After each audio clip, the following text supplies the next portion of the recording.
Okay,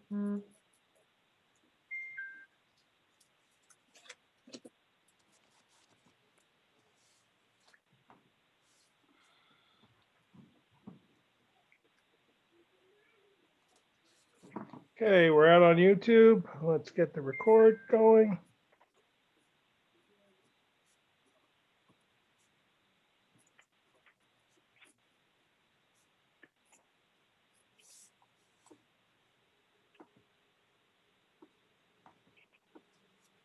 Okay. Good evening, everybody.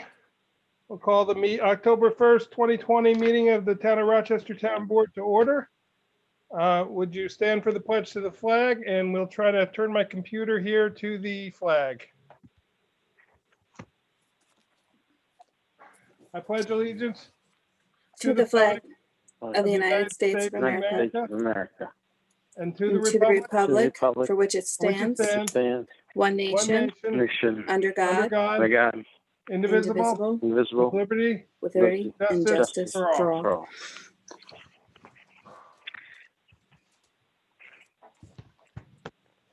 Okay, I would ask the clerk to do the roll call, please. Oh, wait, 1 minute. I'm sorry. Adam must have gotten kicked out. Let me get him back in.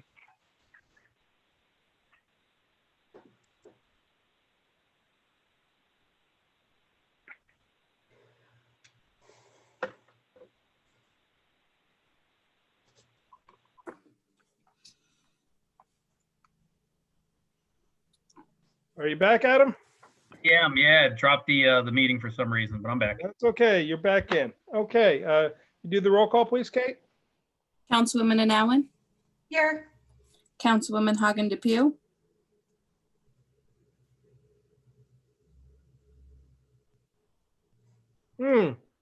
Says you're unmuted, B. I'm not sure what happened.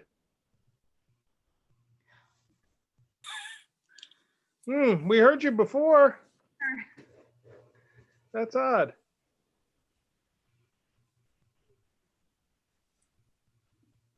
I think she's signing out and signing back in. I think that's, yeah, I think we should do that. Yeah.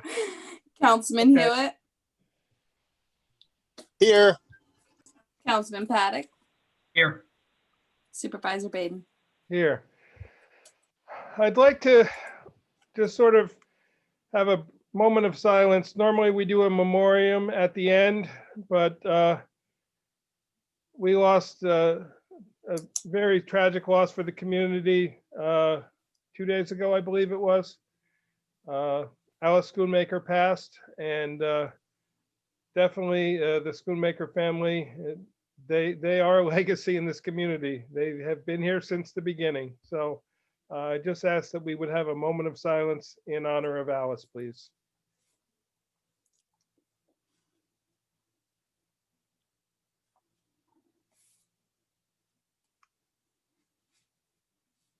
Thank you very much. Kate, do you have any No. public comments? No. Okay, Mr. Bernardo, did you want to make any comments? We'll unmute you. Thank you. Yes, I do. Can you hear me, Michael? Yes, we can. Thank you. Thank you, Michael. I just want to commend the board on, and although taking some time to get to where we had to be, getting the server in place and spending the money to make sure that all of the information that our town stays in town. It's really extremely important. And you know, I've been talking about this for a long time. At the same time, there's no talk about securing the old information from the server that's out of town. And I would make an amendment to add, I don't know how many dollars it would be, but some dollars to make sure that that server comes back to the town, because that town should not, that information, historical information at that, should not be held anywhere but in this town. And also perhaps uploaded to the new server if it's reasonable. Yeah, I'm not talking about every single email, but certainly any historic information that is very important. So I hope that you guys consider that, and someone could make an amendment to some of the stuff you guys are voting on tonight. Thank you. Normally I don't respond, but I will just let you know that the plan is the entire email system, including the entire archive, will be moved onto the Newtown server. In response, there is not a server out of town. We are on through a web hosting site, WordPress, and the email system is through the email through the website. So there is not a server sitting out of town, as has been reported again and again. The town does not own a server. There was a motion made a very long time ago by Councilman Spano to buy one. It never was fulfilled. It never happened. We are managed through WordPress. It is information in the web, and that that is exactly how the email is done. I fully admit that the security is not what it should be. Okay, so I'm not going to get. I don't want to get into a back and forth. sorry, Michael. I don't want. Yeah, Forgive but me for stepping on you. To answer your question, without any additional plans, it already is planned that the entire website and the entire email system will be moved to the server. So. Okay, with that said, I would ask then perhaps motion to change all of the passwords to those emails. This way, we know that they're secure in a different place. Yep, That would work for we us will all. be transitioning to a new email system, and with that new email system will be the email addresses will move forward, and I'm certain the consultant will be recommending to all the employees that with that movement that they create new passwords. So Thank you very much. I appreciate that, and thank you, board, again for doing. I commend all of you to make this happen. thank you. We appreciate That's it. You the comment. I'll Thank mute you. myself, I guess, here. I can take care of it. Thank you. Okay, we didn't get B back on yet.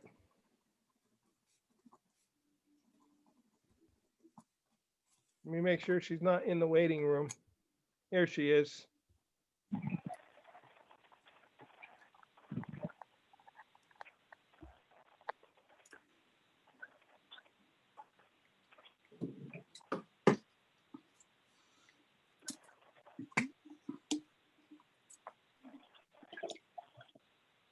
Sorry, B. You hit unmute and I hit mute at the same time. We're still not hearing you. I can't hear. I don't know what happened because we were hearing you right perfect before the meeting.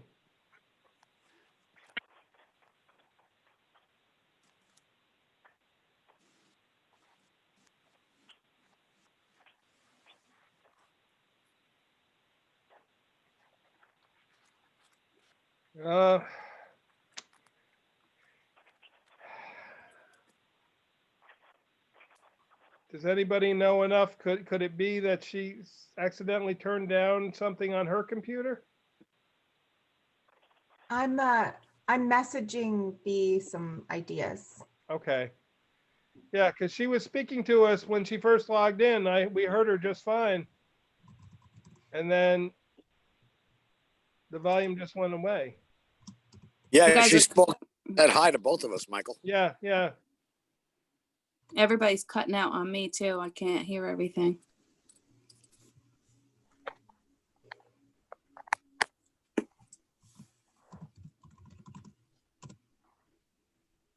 We'll just, we'll hold for a moment to see if we can resolve this so she can be able to participate.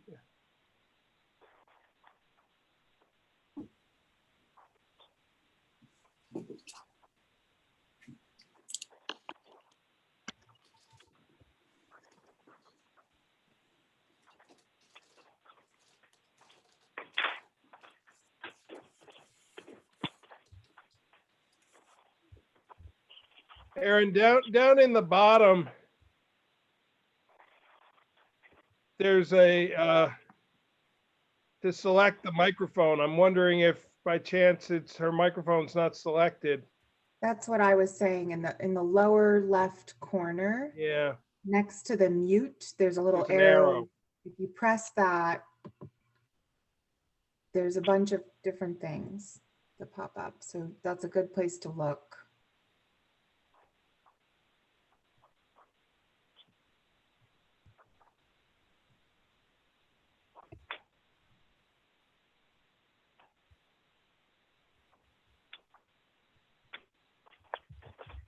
No, not yet.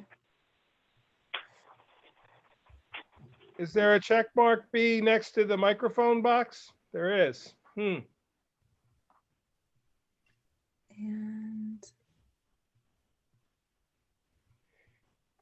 You under, could call in with your phone and talk to us on your phone. If you call in at the number, then you would just have to, we'd still see you, but we'd see your picture and you could talk to us through the phone. You need the call-in number probably. Oh, you have it. Okay. You're doing great head signals.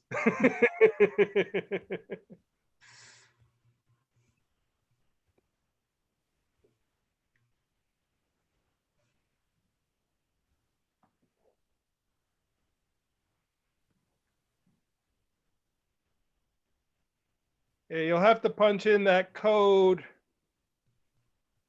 to get to the meeting once you dial the main number.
Hello? There we go. We got you, B. I'm echoing. I'm gonna mute you on.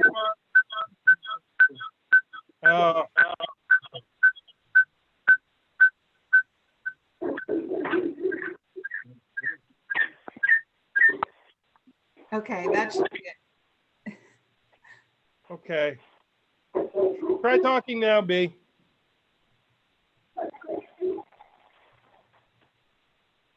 Huh. How about now? Yep. Yeah, you're gonna echo, I think, unfortunately. If you try to turn your volume down on your computer, B, it might help. Yeah.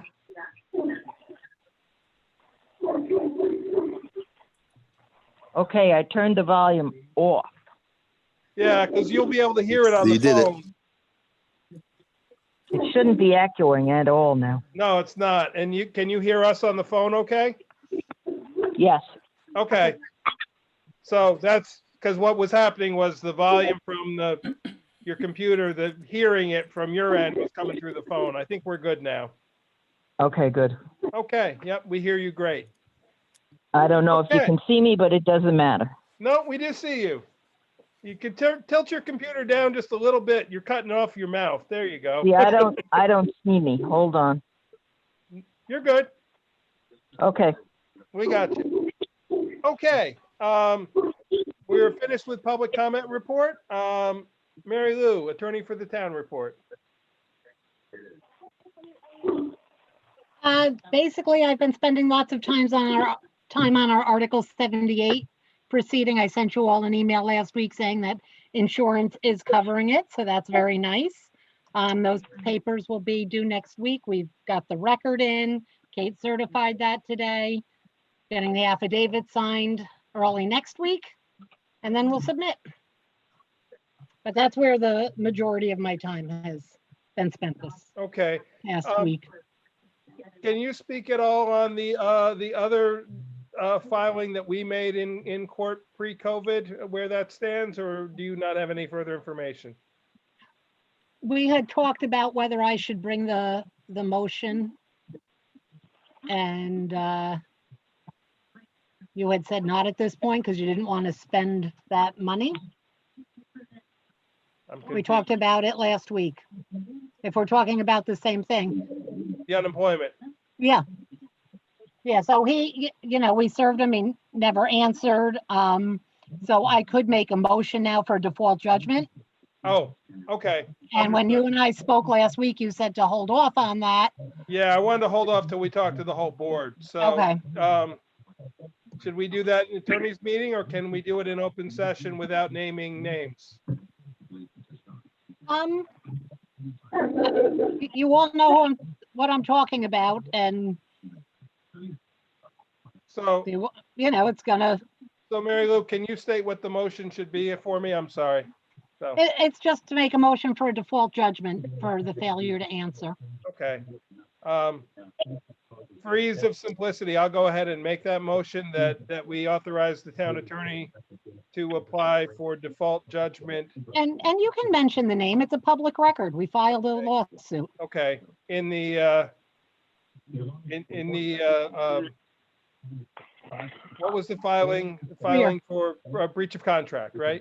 Yep, on Freer. Okay. Yep. So we're authorizing the town attorney to make a request for a default judgment on the Freer breach of contract case.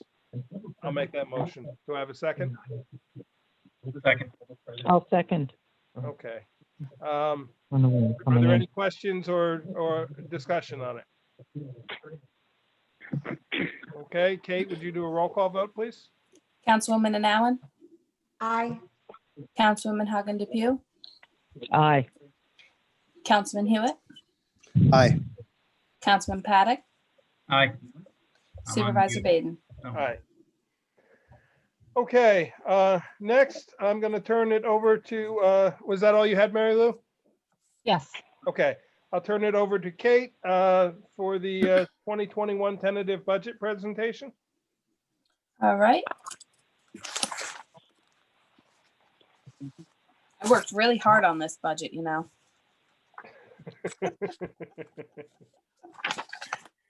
Okay, so as per Town Law 106, the tentative budget was filed with me on September 30th, 2020, and I, Kathleen Gumberg, Town Clerk, hereby present to the members of the Town Board the 2021 tentative budget. You've received it via email. I have made hard copies for each board member if anyone wants to pick them up, or you can wait till the budget workshop meeting, which is next Tuesday. It's entirely up to you. Okay, and for the town board members, I will be emailing you tomorrow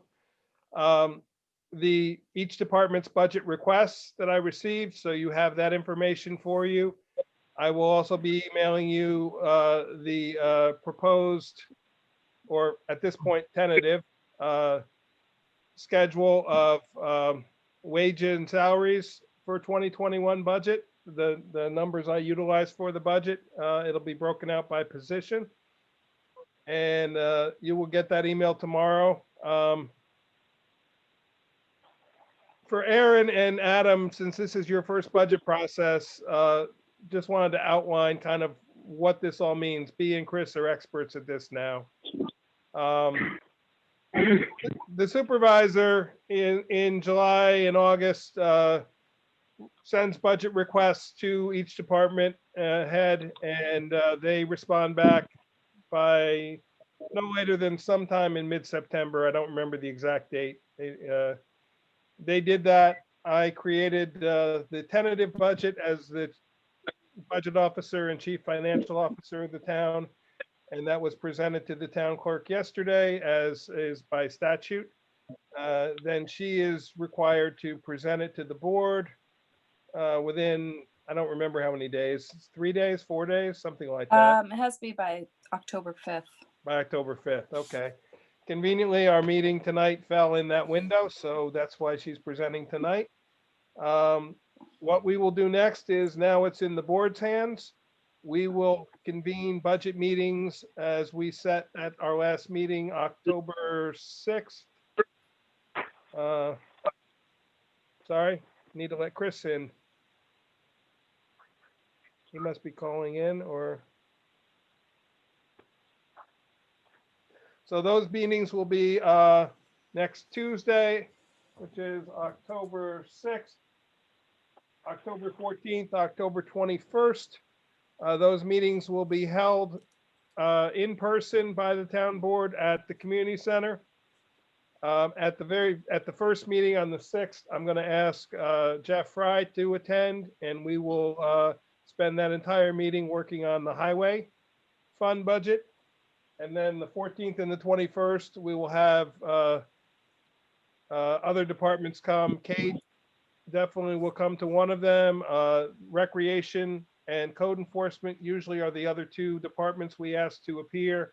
The other ones, we usually just deal with things like assessor, constable, planning board, zoning board. We usually just work off of their numbers because their line items are not as numerous. I did not get a budget return from the court. I did have a verbal conversation with Justice Laflamme, who indicated that she was comfortable with the numbers from last year, with one request of the purchase of some new law book materials. So I have included in there that request. Where we sit right now is we are $18,974 over the tax cap.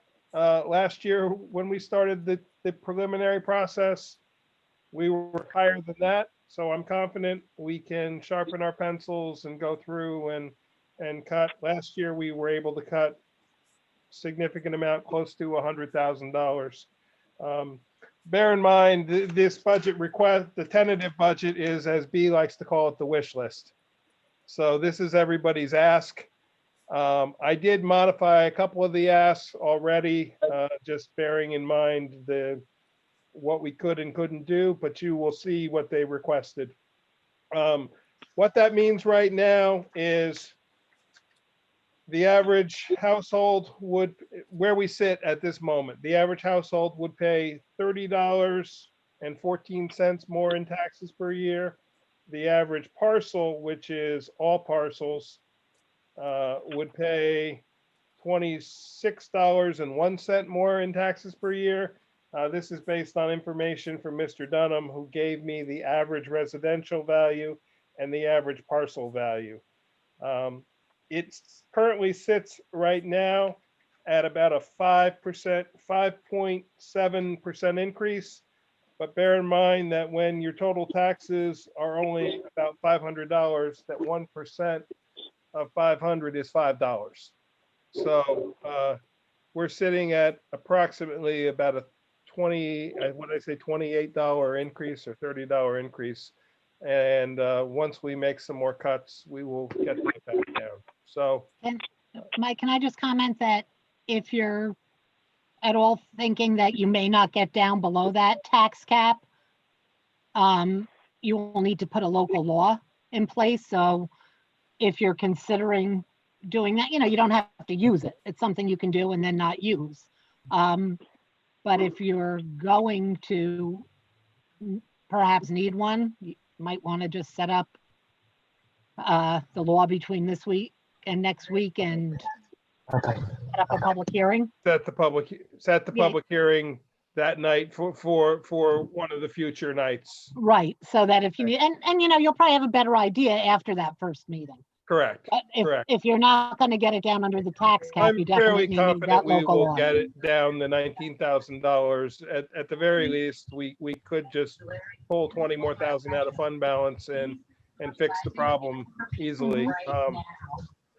I was pretty tight using fund balance. I have projected using 150,000 out of fund balance toward the general fund and 140 out of highway.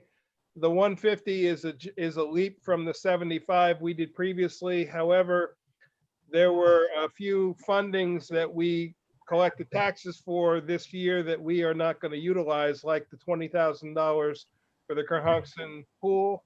That's money that we did not spend. We did not give Warsing the 20,000, but we already collected the taxes for it. So I've included things like that into account for the pulling out of the fund balance.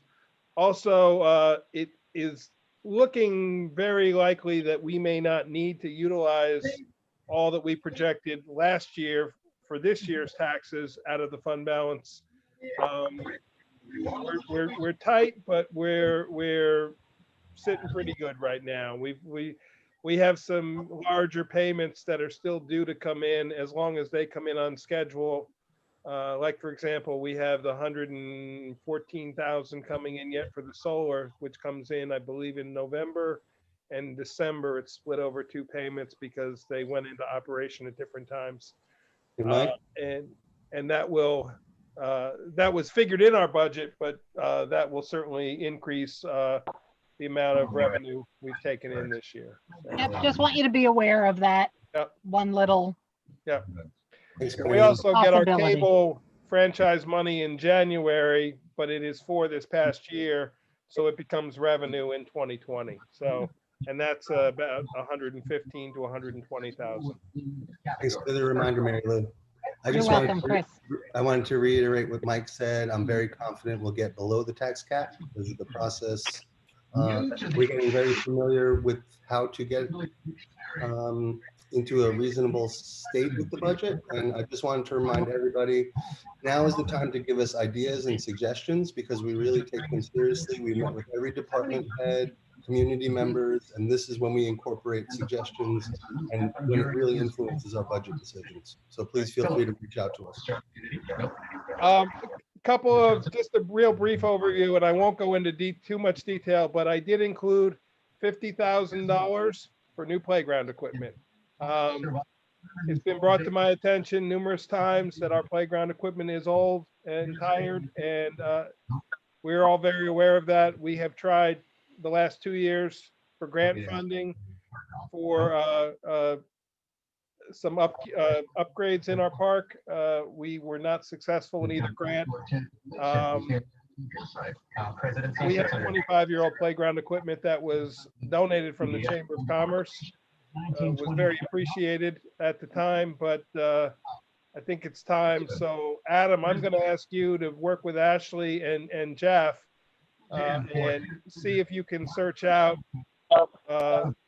You and I can talk more offline. Some of what we have is still very usable and very okay, but some of it just flat out needs to be replaced. It's lived its life. And so using that number in mind, I think we can get some nice, in comparison, I just talked with Al Anzetta in Marlboro, who just totally redid their park playground equipment, but theirs was 40 years old. And they spent $110,000, but they upgraded the entire park. I think if we focus on certain pieces of equipment, get the most bang for our buck, we can do well with the 50,000. Also have included money for upgrades of computers. Have included an amount for upgrade of the physical plant. As you know, we've got the building condition survey. I'm anticipating there will be some immediate needs next year. I believe I put 50,000 in the budget for that as well. And that is, some of that is also what I'm taking out of the fund balance. So have a look at it. I know it's detailed, it's thick. And if you have any questions, call or email me, and we'll see everybody next Tuesday with your pencils in hand, and we'll go from there. Okay, supervisor's report. Kate, Kate, That do you was have me. anything about the liquor license that came in today? Well, I see. I Or don't do you have that a down s- later? I don't didn't see put it where on the agenda because it just came in today. We certainly could do it right now. I had it written down, but I don't see town clerk report on here. Oh, you know why? Because I put budget next to it, so It says sorry town about clerk that. report dash Up there. tentative budget. We might as There. well, we'll Gotcha. do this right now. Thank you, Kate. Okay, so March of 2020, a liquor license was filed with the town for Stone Hills Farmhouse.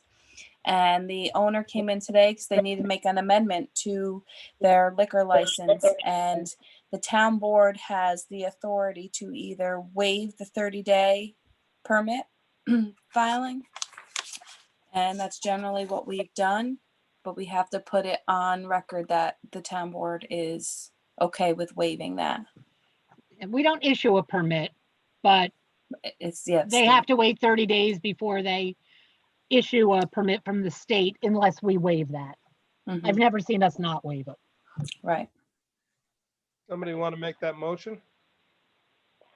I'll make the motion, if you can hear me. Yep, we can hear you great. To waive the 30-day. Okay, do I have a second? I'll second. Are there any questions or discussion? If not, Kate, roll call vote, please. Councilwoman Allen, Aye. Councilman Hagen DePew, Aye. Councilman Hewitt, Aye. Councilman Paddock, Aye. Supervisor Baden. Aye. Okay, sorry about that, Kate. When I next to town clerk, I put the budget and just moved right past you.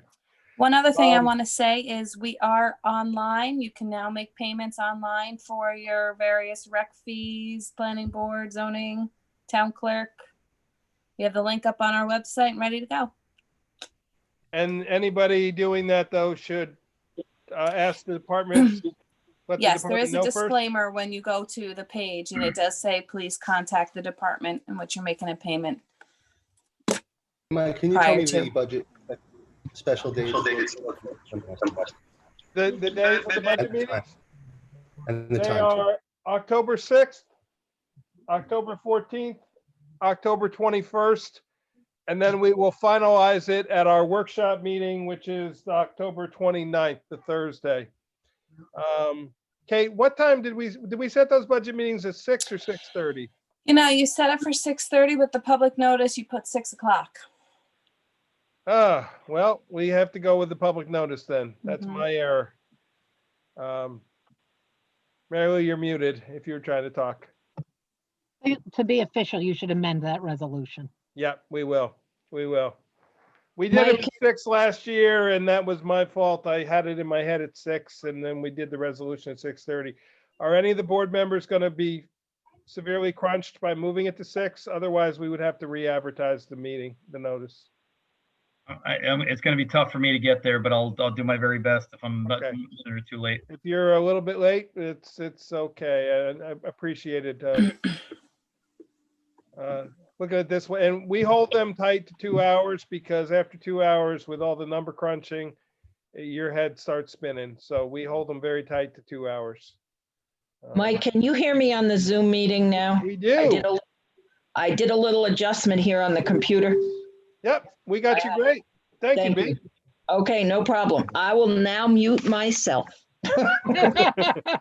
Okay, so with that being said, I'd ask for a motion that we amend the times for the budget meetings on October 6th, 14th, and 21st at the Harold Lipton Community Center to be held at 6 p.m. I'll make that motion. I'll second it. Roll call vote, please, Kate. Councilwoman Allen, Aye. Councilwoman Hagen DePew, Aye. Councilman Hewitt, Aye. Councilman Paddock, Aye. Supervisor Baden. Aye. Okay, the supervisor's report is filed with the town clerk for September 2020. I just want to say, Karen Donahue, my new confidential secretary and the town bookkeeper is doing an amazing job of picking everything up. I had asked her yesterday to prepare those, and when I came in, they were sitting on my desk this morning, and everybody has I emailed you, but you also will, when you do pick up your folders, there's a hard copy of it in your folders as well with the budget. For revenues, for the general fund, we took in $126,418.73. The highway fund, we took in $8,859.26. The receipts received from the town clerk, it says for August, we're gonna do August and September because last month we met on September 1st and they were not completed yet. So August was $43,642.25 for September, and I thank Kate for getting her report done in one day. It's $40,667.38. The expenditures that we approved with abstract 9 of 2020, general fund, $75,708.08. Highway fund, $107,154.69. Street lighting fund, $2.12. To explain that, we have now transitioned to the community solar with all our town electric accounts. So we just got the bill for the street lighting for the balance of it today, and we are saving 10% on our electric bill on each account due to that converting to community solar. The grant account had a $8.53 charge, and the escrow account is $1,089 charge. And that is paid by the applicants from the Planning and Zoning Board. Mike, can I have the grant account figure again? Yep, $8.53. Big money. Thank you. It was I think one last Williams payment. I think it was the glue. It No, was. A&M. Yes, it was A&M. It was the glue for the mirrors. Yes, You know it well because I think you were the one who picked I it. got it. Yes, I did. Yes, I did. So, Thank you.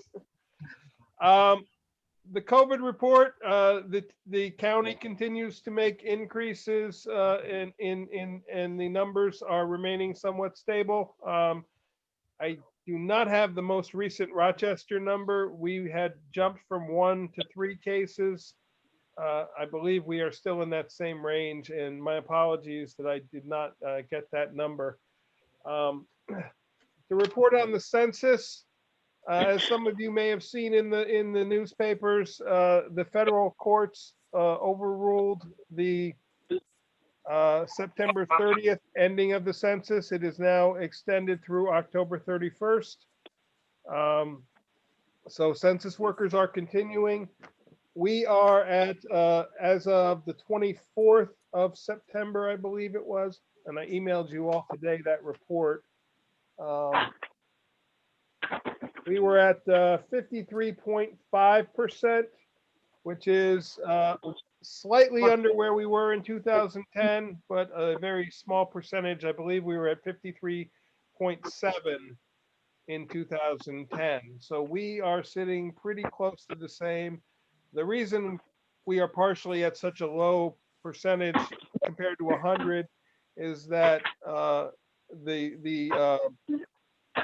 all homes are considered as census possibilities, and with the number of second homeowners, like in comparison, Shandaken is at about 33%. So we are well within the range. I'm confident that the majority of people, if not all the people in the town of Rochester, were counted and that our numbers will be accurate. The Ulster County budget today, I had the pleasure of going to Ulster County Community College, or sorry, SUNY Ulster. It'll always be Ulster County Community College to me. And here Pat Ryan present his budget address for 2021. The numbers will be out tomorrow, the actual budget itself. but he has said that there will be a 0% tax increase in county taxes. And we will see when those numbers come out, how that may or may not affect us. We don't rely on a lot of county funding, so I don't think it will be a huge issue for us. Veterans Park, I wanted to let everybody know and thank Jeff and Jared Gunberg, and really thank Rick Jones, who a community resident who has a lot of training from the New York Botanical Gardens.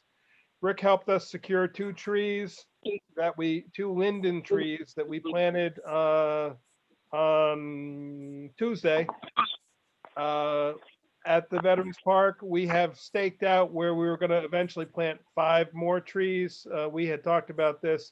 Chris, your suggestion of the sugar maples, Rick is looking for a shorter sugar maple because the problem is all the sugar maples he's able to find grow to be 50 and 60 feet. I think it may be a little overwhelming for the park. So he's looking for a shorter sugar maple or something more in line with maybe another different maple. But he still continues to look. And our goal is eventually to plant 5 trees down there. We are going to move the tree that Shane Rick secured for us from the 9/11 tree from the trade tower site. It was a graft from the trade tower site, and we will move that to the center behind the flagpole to give it the honor it deserves. And the other 5 trees will flank it from behind in a semicircle. In the fall, we will have a very vibrant red, yellows, and oranges there. And when these trees grow to, as they grow, more maturity, so it will look very nice. And next, I wanted to just bring to your attention that Justice Shaheen was able to secure an amendment to the JCAP grant. We had applied for a bench that we secured from Ulster County Family Court. It became pretty apparent that it was not going to fit very well in our courthouse. So the JCAP people allowed us to take that money and put it toward funding for an overhang over the handicapped accessible ramp in front of the annex. So we have secured a contractor who is going to undertake that work and should be starting that work very soon. And that will be essentially a roof and an overhang over the ramp area and the walkway up. And that will be funded out of the 2020 JCAP grant funding. That's all I have for my reports. Any other liaison reports? Aaron, you got anything transfer? Adam? Aaron can go first if you want. Just that things are going pretty smooth since we've done the pricing changes. The cardboard bin continues to be more challenging than the last cardboard bin that we had. So we're hoping to address that issue. But yeah, so that was it, is that we're continuing to have smooth operations from the standpoint of the transfer station. The dreams that take place at the climax of this Christopher Nolan film. Okay, Adam, recreation. Sure, just real quick, the corned beef distribution went off without a hitch. Was very exciting. Many people participated, and it was a great use of the store of corned beef we had. Mike, very excited to hear about the playground. We met with Ashley today. Exciting plans. Thank you again from everybody for putting in the budget. I do want to talk quickly about our senior project. I just lost what I was looking at. Great. Hang on just a second for me. Coming up in the 4th position in the world. Bottom line is that the work the Project Resilience has done has been during COVID was endearing, exciting, and quite honestly, exactly what communities should do when there's a problem. And when Project Resilience shut down or had to come to an end, it left a great opportunity for us twofold. As we know, there's about 7,300 residents of the town of Rochester. About 840 of them are over the age of 65. About 230 of them, people over the age of 65, live alone. Right now, about 7.5% of our Rochester seniors live below the poverty line, which means there's approximately 60 people in the town of Rochester that are over at the age of 65, and about 20 of them that are over the age of 65 and living alone. Working with Ashley and Rita in our rec department, and with you, Mike, we feel it's an important time to ask for volunteers to help identify at-risk seniors and to mobilize, quite honestly, to help with information gathering and distribution of resources and information. So we're excited. We started the first process today, but we're looking for as much help as we can get. Be your names come up 1,000 times, and you've always been a great resource. I'd love to partner with you on it. And again, Mike, that's the quick liaison report. I did want to say just real quick, thank you very much to Kate, who officiated our Jamie and Mai's 20th anniversary. We really do appreciate it, and you're so good at it. I'd recommend it highly. So thank you. Adam, who should Thank we you. reach out to if they're interested in helping out? Ashley and Rita. Actually, Rita's going to head up the information gathering. So again, we can reach out directly to the rec department, either Ashley or Rita, really anybody there. And we, for people who want to volunteer, but also for if anybody knows of seniors, or even if they're not, it doesn't just have to be seniors, but we sort of are gearing it towards seniors, but anybody who, especially in the times of the COVID, are really challenged for being able to get out or take care of their needs. The fear is that Project Resilience was great, but when it sort of ended, that some of these people may have fallen through the cracks, and we want to make sure all our residents are being serviced and for their needs. So that's really where we're headed with this. Adam, I have a quick question. Are we going to send out maybe another mailing asking, like we did several years ago, if we can use their information? I think some of the holdup in transferring information from one person to another has come about of HIPAA. So do we need some kind of form to make things work easier so that we can actually utilize the information and pass it between like other organizations if we can move them? Mary Lou, can you add anything to that? I think that's a very good idea, B. Once we get a name, Ashley or Rita gets that name, they should reach out to that person and say that someone said you may need help. We may have resources. May we share your information and get it in? We'll send you a form. I think that's an excellent idea. I wondered if that would work, and that way, because right now there is information available, but we're not all allowed to share it, and I understand why. But if we could share what we had, it would go so much better. Right. Okay. And we feel like there's a system that we can put in place that would allow that. It's not quite there yet, but this is the first step is just what I said. And you may find some people that, their name is given to you, and you may get in touch with them and they may say, I don't need or want your help.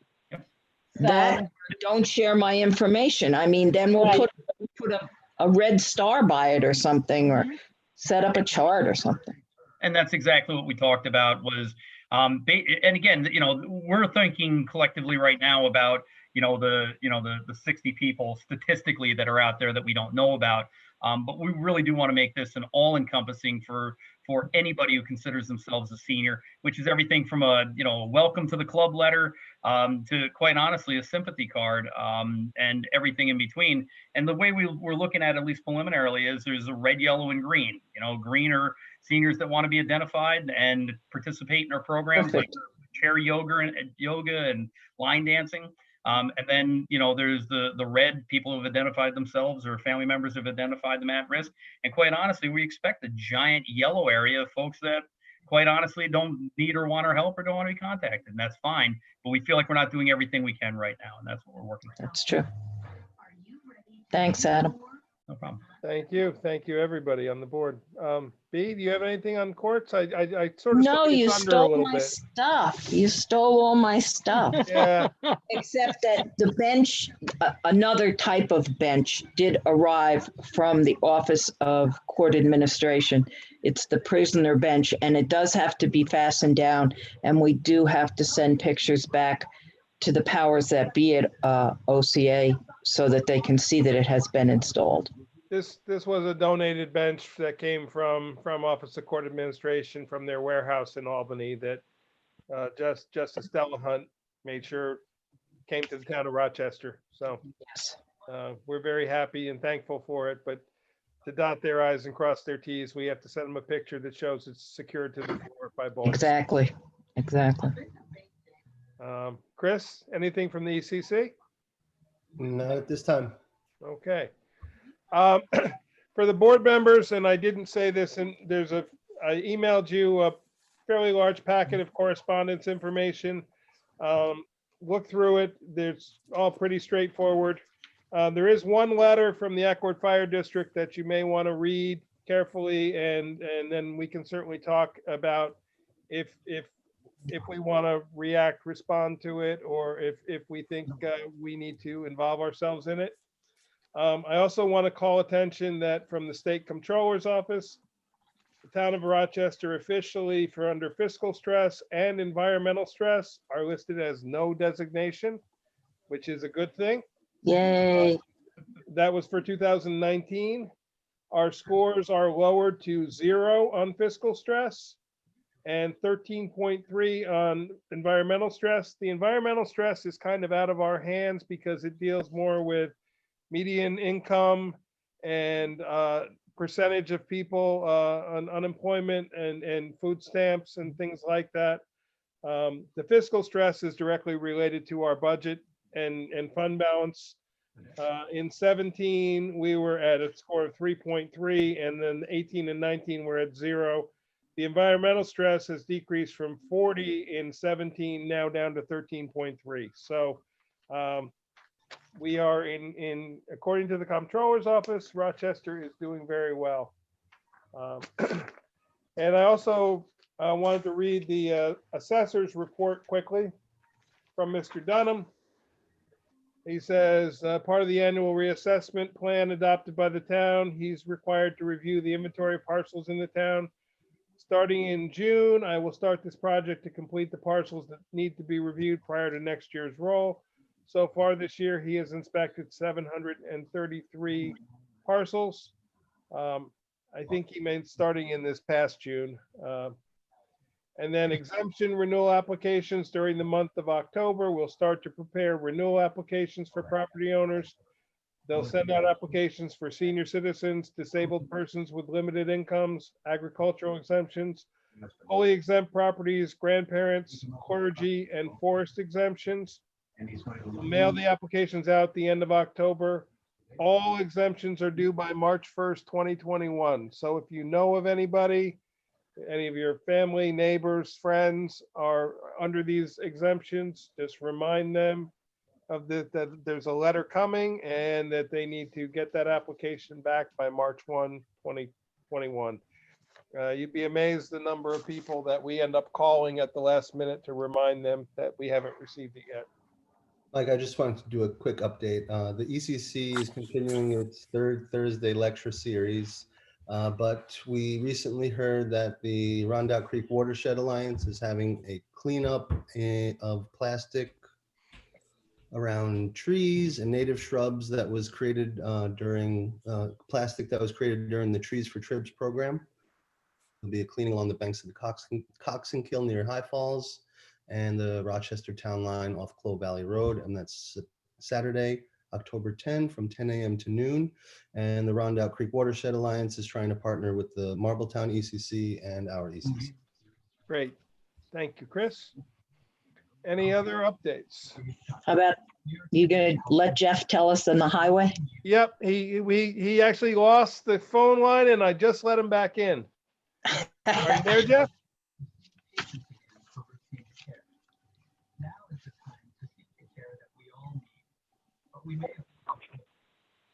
Jeff? Yeah, I'm here. Okay. I'm Perfect here. timing.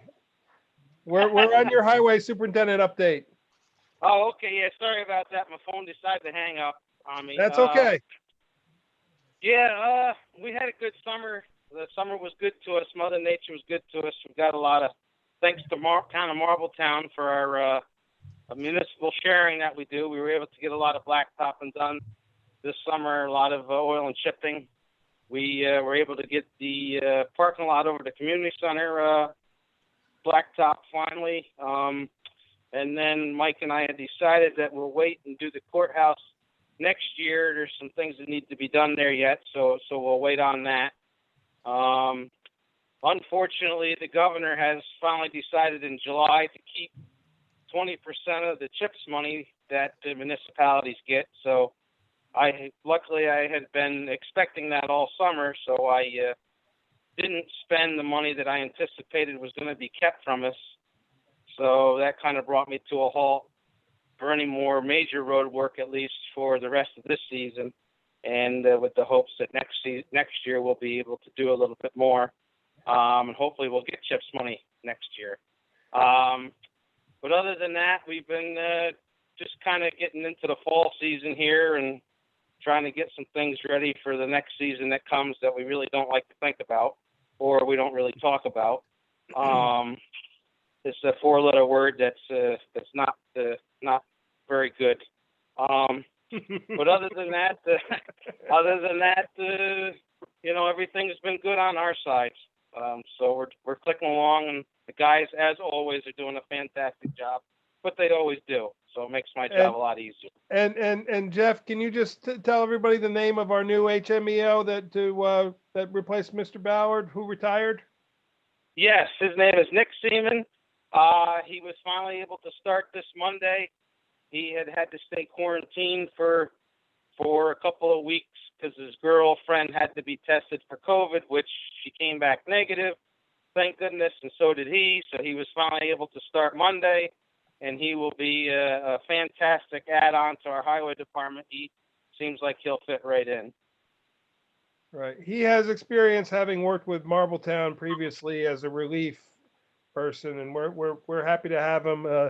See, Rochester or Marbletown resident, Jeff? His parents live right on the line.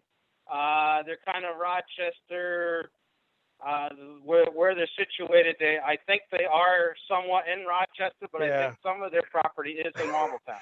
It's a High Falls address, so it's one of those you don't quite know. So Exactly. Yes.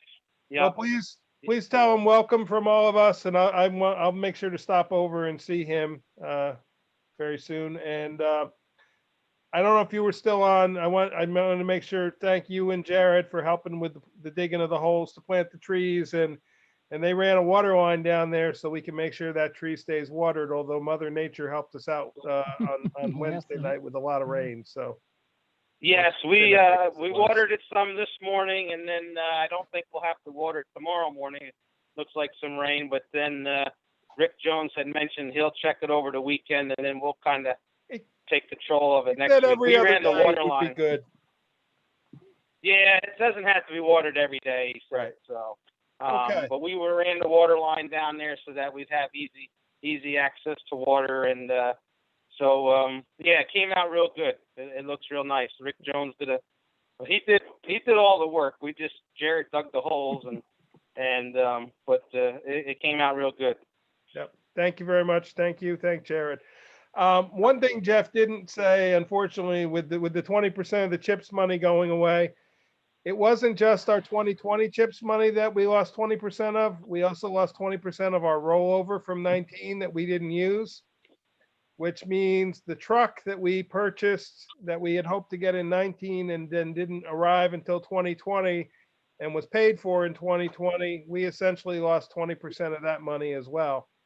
So that $200,000 truck that we bought completely with CHIPS money, we now paid 40,000 of it, rounding off, obviously, but it's 206,000, I think.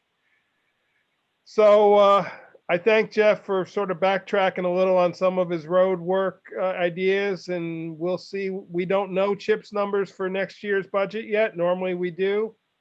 We kind of guessed a little bit low.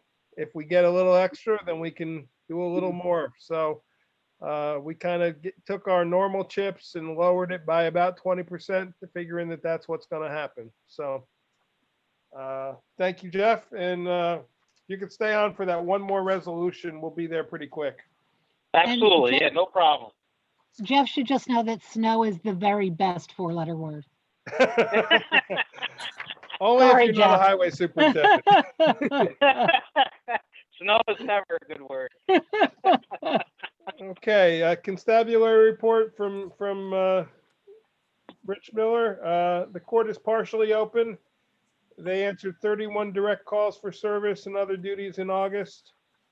There were 18 neighbor-to-neighbor quality of life complaints, 4 traffic complaints, 3 environmental complaints, 11 building department violations were issued, were served. There are 2 new court cases opened. There are 17 court proceedings which remain open. These are town court proceedings, not vehicle and traffic. There were none closed. And he also says that the latest numbers are not available on those courts proceedings just because of the COVID situation. We've received many calls regarding individual and larger groups trespassing on neighbor residents' properties. I'll add that I received an email about speeding on Cedar Drive and asked Jeff to look into what we may be able to put up for some signage there to slow people down a little bit. There are ongoing complaints regarding garbage being dumped on properties and on local roads. Neighbor-to-neighbor complaints have declined somewhat, and they've been diffused successfully without incident. My suspicion is, as the summer is ending, we are running into less of those complaints. We've continued the traffic patrols on the weekends on 4455. And when we have availability, I will tell you, I received a call last week from the superintendent of parks there, thanking us for all we have done. They were doing paving there today and tomorrow, which was going to totally close the park driveway 100%. And he did ask if we could assist, and I said I would try, but we did not. We were not able to follow through. But then again, I was not in that area today, but I didn't hear of any reports of it being very congested. I think the fact that they're doing it on weekdays, that leads me to hope that very soon they will be opening up that new parking lot, and that will increase their capacity there by about 40% of what they have been at. They're currently operating at about 30% of their maximum capacity right now.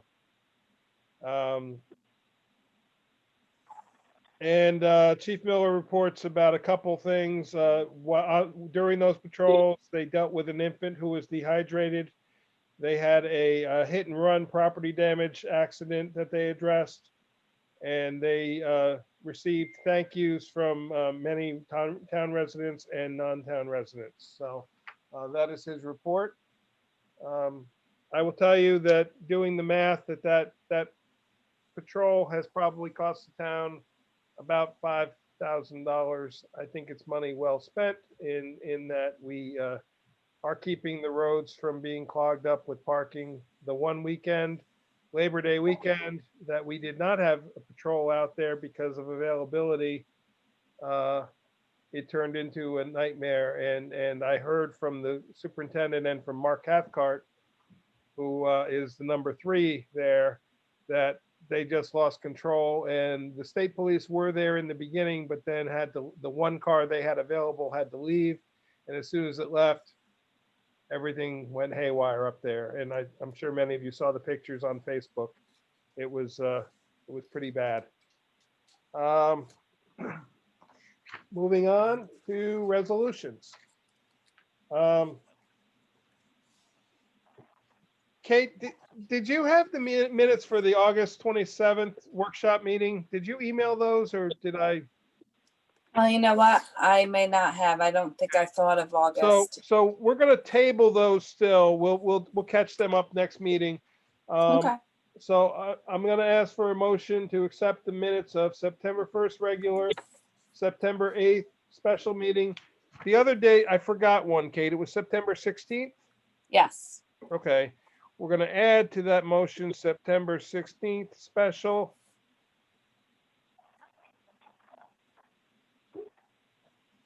And the September 24th audit workshop meetings. Do I have that motion? I'll make the motion. Do I have a second? I'll second. Okay, is there any questions, corrections? And Mike, remember, you can on the always add, we ones- can always correct something later if we see it later.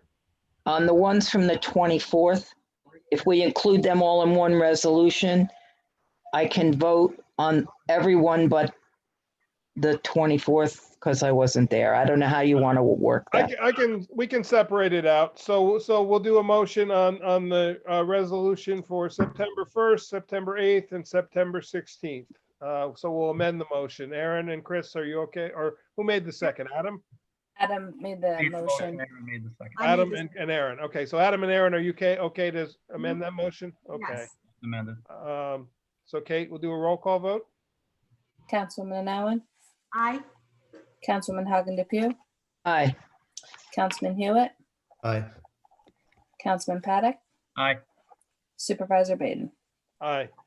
Okay, next we'll make a motion. The town board accepts the minutes of September 24th, 2020 audit workshop meeting. Do I have a motion? I'll make the motion. Second? I'll second. And a roll call vote? Councilwoman Allen, Aye.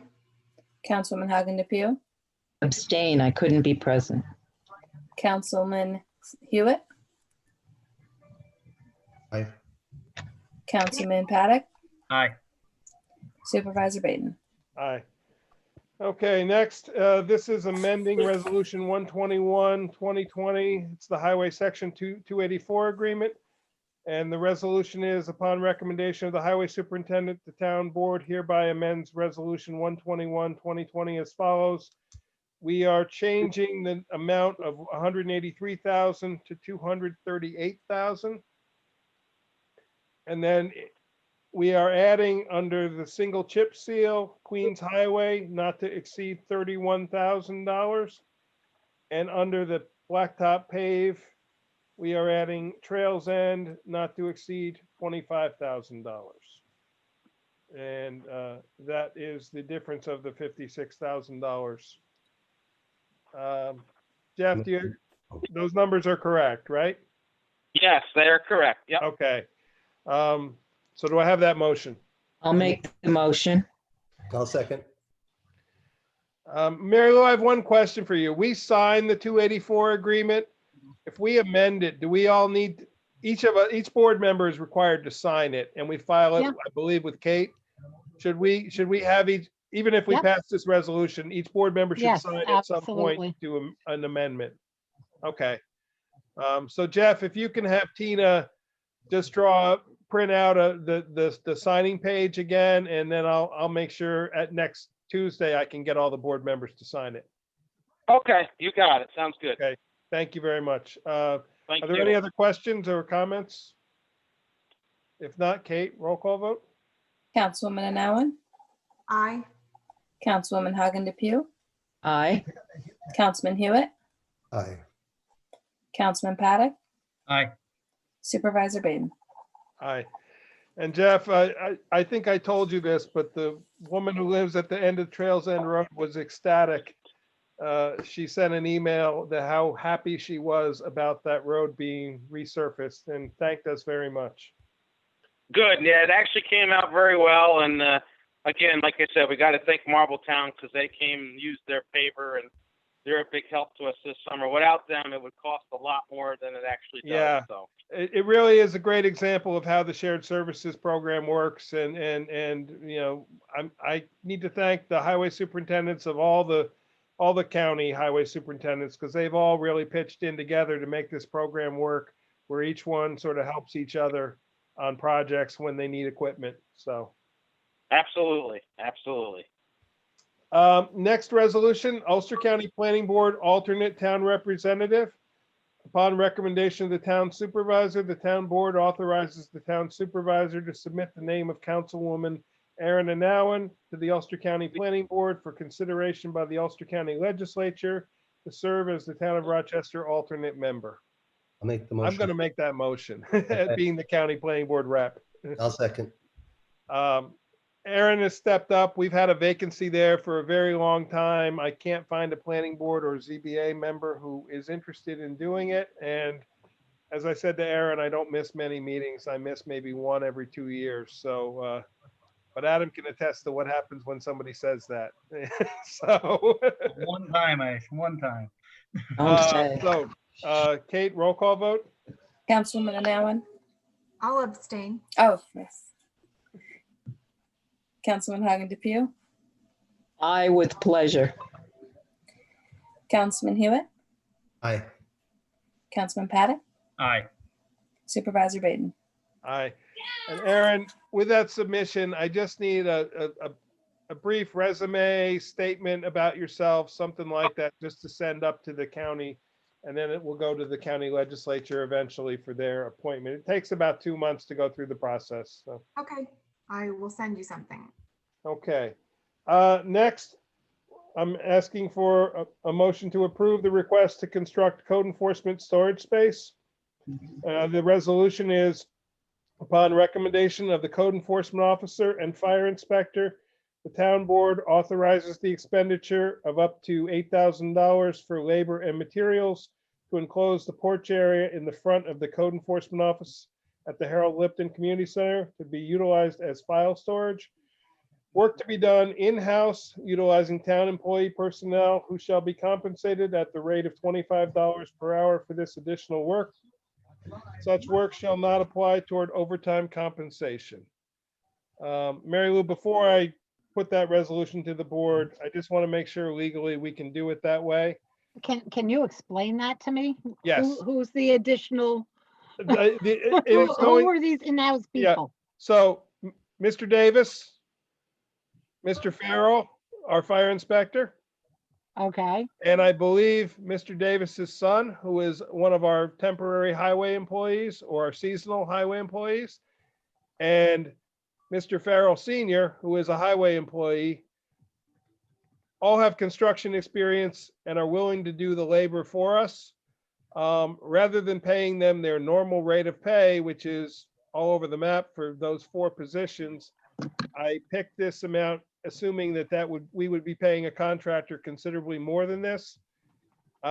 They're willing to do it on the weekends. The only thing is, I told them, obviously, if you go over 40 hours in a week, we're not going to pay you overtime. As they're employees of the town already, they would be covered under the town insurance. right. So, I'm I sorry, was I do treating not it- have an easy answer for this. Treating it as a stipend, which we are allowed to do, it would be, we would obviously put it in the paycheck and tax it, but it would be income to them, wages, but they're operating sort of out of their jurisdiction in terms of their job titles. Well, I think then if it's gonna be in that way, maybe you have to amend things to make it some other title, like there's different stipends the clerk's office gets for doing additional things. There's stipends you get, like for being the budget officer. Okay, This makes me a little uneasy. okay. Can we adopt the resolution if I take out the amount of the compensation and then you and I find out how to do that? Because they would like to get started before the weather, and they've priced out the materials at about $5,000 at Williams Lumber. The town would buy the materials directly. And then the 3,000 additional that I put in there was an estimate of labor. Right, but if you're gonna, I just don't know what I'm gonna find in looking at this. And if you're going to make positions or, stipend positions, Hmm. the board's gonna have to vote on those. Okay. It just seems a little too illusory for, Okay. Should we table the resolution then, and then you can find out and let us know, and potentially next Tuesday, we are having a public meeting. It's a budget meeting, but we could take action on this. Mhm. You have answers by then. Why don't we table it? Doesn't this fall under the guidance of buildings and grounds? And couldn't we hire them? Yeah, that's what I'm thinking. These aren't, the typical people. Right, We except use- buildings and grounds may not have the, The this is construction building in addition. expertise. Normally we would go to a contractor for this. This is Right. more than just a buildings and grounds work job. Okay. So it's a little more advanced than that. And you're also bringing people in from all different kind of areas, They all have carpentry experience from past careers as contractors. So, but they don't have an active company now. I'm going to recommend you table it, and Okay, it, okay. I think we want to be a little bit more sure about the way to move forward on it. Okay, if you can see if you can find an answer, and then we can move it forward once we find an answer of how to do it. Yeah. I'm almost okay if you just wanted to authorize the expenditure of up to 5,000 for the materials at this point. They could at least purchase the materials. So you can get the them there. materials. Okay, so we'll change the resolution to say, upon recommendation of the code enforcement officer and fire inspector, the town board authorizes the expenditure of up to $5,000 for materials to enclose the front porch area of the code enforcement officer at the Harold Lipton Community Center to be utilized as file storage, and we'll end right there. Right. And we'll deal with the labor part at a later time. That way we can at least purchase the materials. Right. At least you get going. Thank you. Yep. So I'll make that motion. Do I have a second? I'll second. I think we've already discussed it. Anybody else have any questions? If not, roll call vote, please. Councilwoman Allen, Aye. Councilman Hagen DePew, Aye. Councilman Hewitt, Aye. Councilman Paddock, Aye. Supervisor Baden. Aye. And Mike, you said it was Jerry and Mr. Farrell. Jerry and Bill Farrell. It's code And then- enforcement officer, fire inspector. And the other person's on the highway department? One is full-time highway department. One is a seasonal highway employee. Okay, because I just want to look to make sure there's nothing with the contract there either. To say no overtime, but if they're an employee and it's, we have a contract. Just a quick question on that. If we got a waiver from the union and were they? I don't, Yeah, okay, I just want to know what I'm dealing with when I'm looking Okay. things up. fair enough, Okay, fair enough. I'm Thank sure you. I could approach them and get that if that's the contract becomes a concern though, so. okay. Okay, moving on. Next, authorizing the supervisor to purchase IT equipment. I'm gonna go ahead and let me explain first. I remember Jason Fish came to our last meeting, gave us their analysis of our situation. He identified a number of high priority items, and we asked him to get prices for us. This is what he has come back with. So it's upon recommendation of Fish Solutions, town IT consultant, the town board authorizes the purchase of the following from Fish Solutions. First would be the main server, which would be here in town hall, or actually the server. That was priced out on the New York State contract. It came out to $6,290. It is various components that make it up, but it prices out to that, and that is the New York State contract price. Next, he is asking for Town Hall, a TZ 400 firewall and 3 pro access points. I sent you guys comparison quotes of those. He sent spec sheets that he found for us. From Dell, it would be $1225 for the firewall. From Direct Supply, $1283.99. The access points from Newegg are $298 each. That comes to a total of $602.94. From Show Me Cables, $201.50. It comes out to a total of $604.50. He is willing to provide it to us for $1,824 total. The comparisons range depending on which combinations of the other 2 quotes you do, anywhere from $1,827.94 to $1,888.49. Next would be the firewall at the community center. It would require a smaller unit, the TZ 300, and 2 access points. He quotes us a price of $1,305 for the package. Shopping online, we found Staples at $908.49. Shopcom is $945.88 for the firewall. The access points are the same as the other quotes, except it's 2 instead of 3. And that range would be $1,310.45 at the low end to $1,348.88.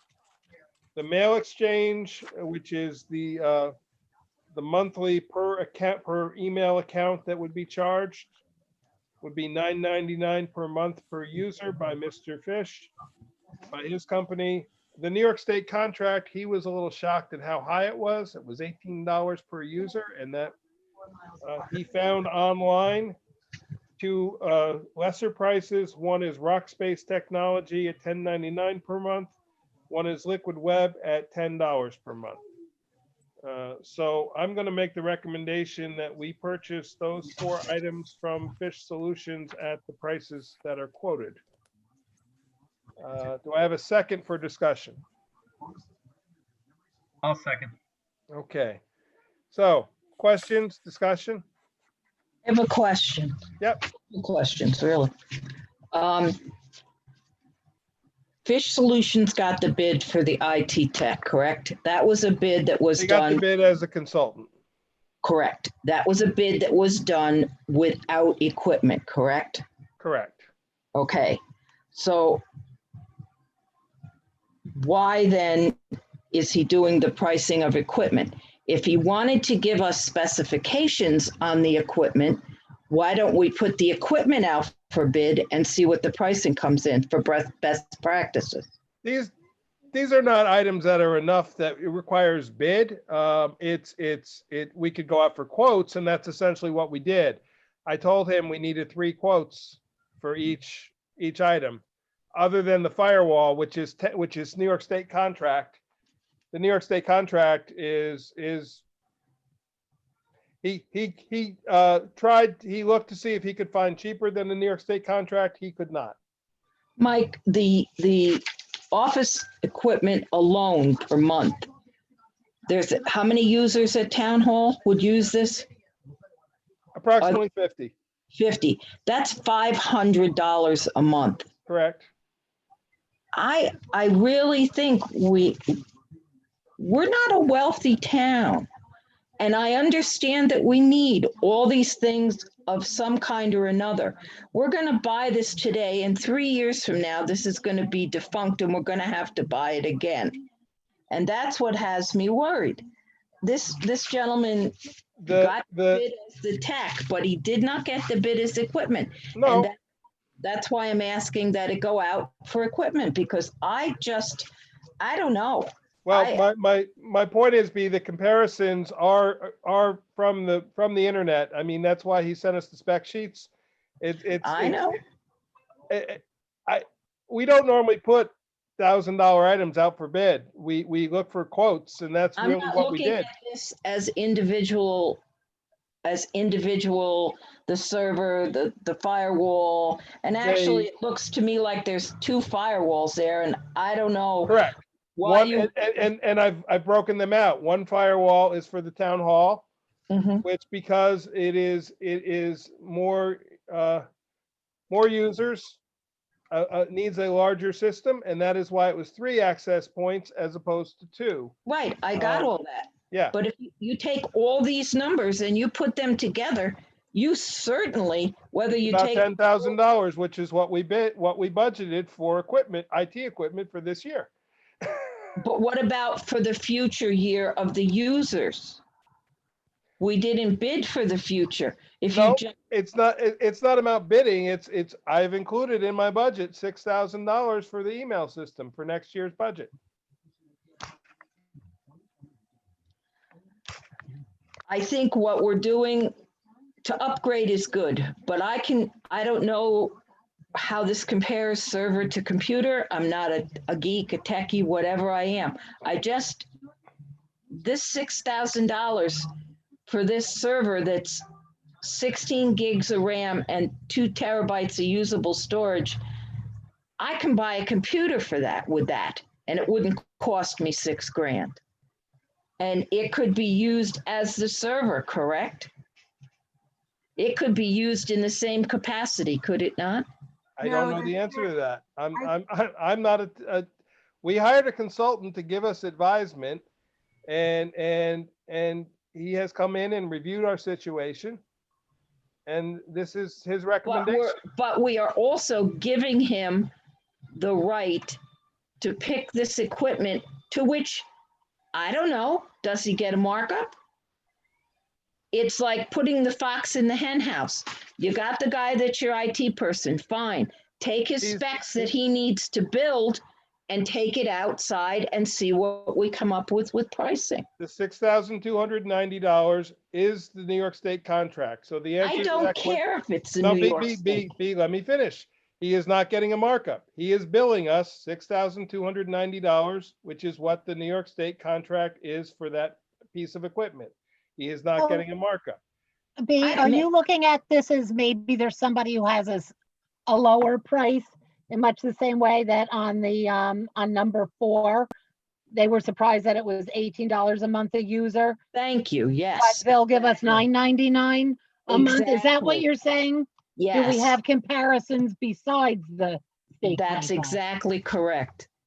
It's Well- kind of, he has the right to choose whichever one, where maybe Smith Corporation could go out and maybe Well, they do business with another Here's company. what I'll offer. I mean, we can table this until, I don't want to wait another month on this, but we'll table it to one of our next meetings, and we'll bring it up at a budget meeting. I really don't want to do a lot of resolutions at the budget meetings, but you guys have all the specs in those sheets. Feel free to price it out. I mean, Let somebody else, how does everybody else feel? I'm asking how does the everybody else question. feel?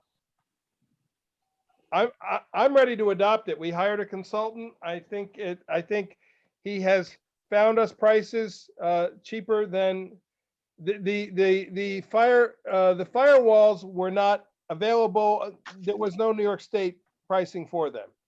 I don't always think New York State is the be all end all. No, I understand, but we're obligated to at least look into it. So, And you did, and that's fine, but I would like to see what another company would offer this at, the total of this equipment. I could come up with I could do my own comparison, B, if that would be helpful. I don't know if there's another company that will be able to, because all of these are different, right. They're different brands. So we just have to look at each piece of equipment separately. I get that, and that's what I'm saying to you. Supposing, like I made up Smith Company would go, and they've done business with whomever for X amount of years and can get this at a flat $5,000. I'm just proposing this. I don't know a better way to propose it. I just feel that I don't feel right about letting him purchase the equipment. He did not do the bid for the equipment. He did it for the IT. Let's use his knowledge, take the specs and take it outside. But isn't it under the required bid amount that we don't have to send it out? Correct, and that's why I asked him for under our procurement policy, under, I believe, and I have it right here, for goods and services, I think it's, yeah. between 3,000 and 7,500, which is we require 2 quotes, and he said, I'll do 1 better, I'll come back with 3. So he came back with 3 quotes. Those are his quotes, not someone else's. That's what I'm asking you. Understood, Take it to someone else. So here's my other question though. When we're buying anything, and once we receive 2 quotes, do we continue looking and looking and looking to see if we can find it cheaper? I mean, I'm just asking this question. I think we're giving it a lot bigger scrutiny than we give any of we're following our procurement policy by getting 3 quotes. 2 quotes from differing vendors. That's the way I've always took it. They are from different vendors, B. He went online and downloaded. He didn't call Staples and say, hi, I'm Jason Fish, I want to buy this. He went online at staples.com and found what he wanted to buy and found the price. Any of us could have done the same thing. You're missing the point. You cannot have, that's like, I could go to the web and I could find something. And I could say, okay, I searched Dell, I searched this, I searched that. That's me doing it. You need 2 separate entities in my mind to have a valid quote, to have a valid 2 separate vendors. Separate vendors, separate research, not one vendor giving you from other sources. You need 2 separate vendors, whoever they may be. Well, then we're going to where we're just going to manage everything. I mean, I don't understand why we hired an IT consultant to manage our project. You know, if we hired a consultant to manage a $5 million building project, they would be the ones going out and securing the quotes. Because but would their quote be one of the quotes? Yes. The person who's overseeing the project is also Yes. putting in a quote. Yes. And getting the quotes. I think that's what I'm hearing from Big. Right. Yes. And specifically in our bid packet, he was not allowed to price equipment. No, that's not true. It said that the securing of the consultant, it said they may not necessarily. I can find the exact Right, language. We did say that they may. We didn't say It was they an either or. specifically- Yeah. What's involved in getting a quote for bids of this size? Can we just do our own? Can I just do it my own research? If you want to, I think that's a conflict of interest. Well, it reminds me of if we Ahead. found a, oh, thanks, Adam. If we found a subcontractor and we went through a whole RFP process, it was a very expensive job, let's say, and we've trusted them by hiring them and bringing them onto our team as subcontractors, and they go to A&M and find something that's expensive, they're going to go to Williams and find something cheaper. So in this case, we're trusting Fish to find the better price for us. And so if Aaron goes online to do research, it's the same as him doing research. It's not the fox in the hen house, because he's part of our team. We've hired him, we trust him, and he's one of our contractors. And the quotes he provided us are verifiable. I mean, he provided us, it's not just a number, he provided us a copy of the information. I mean, he didn't tell me the prices, he just sent me the screenshots of these are the options. Let me put this real simple. If this doesn't do it, nothing's gonna.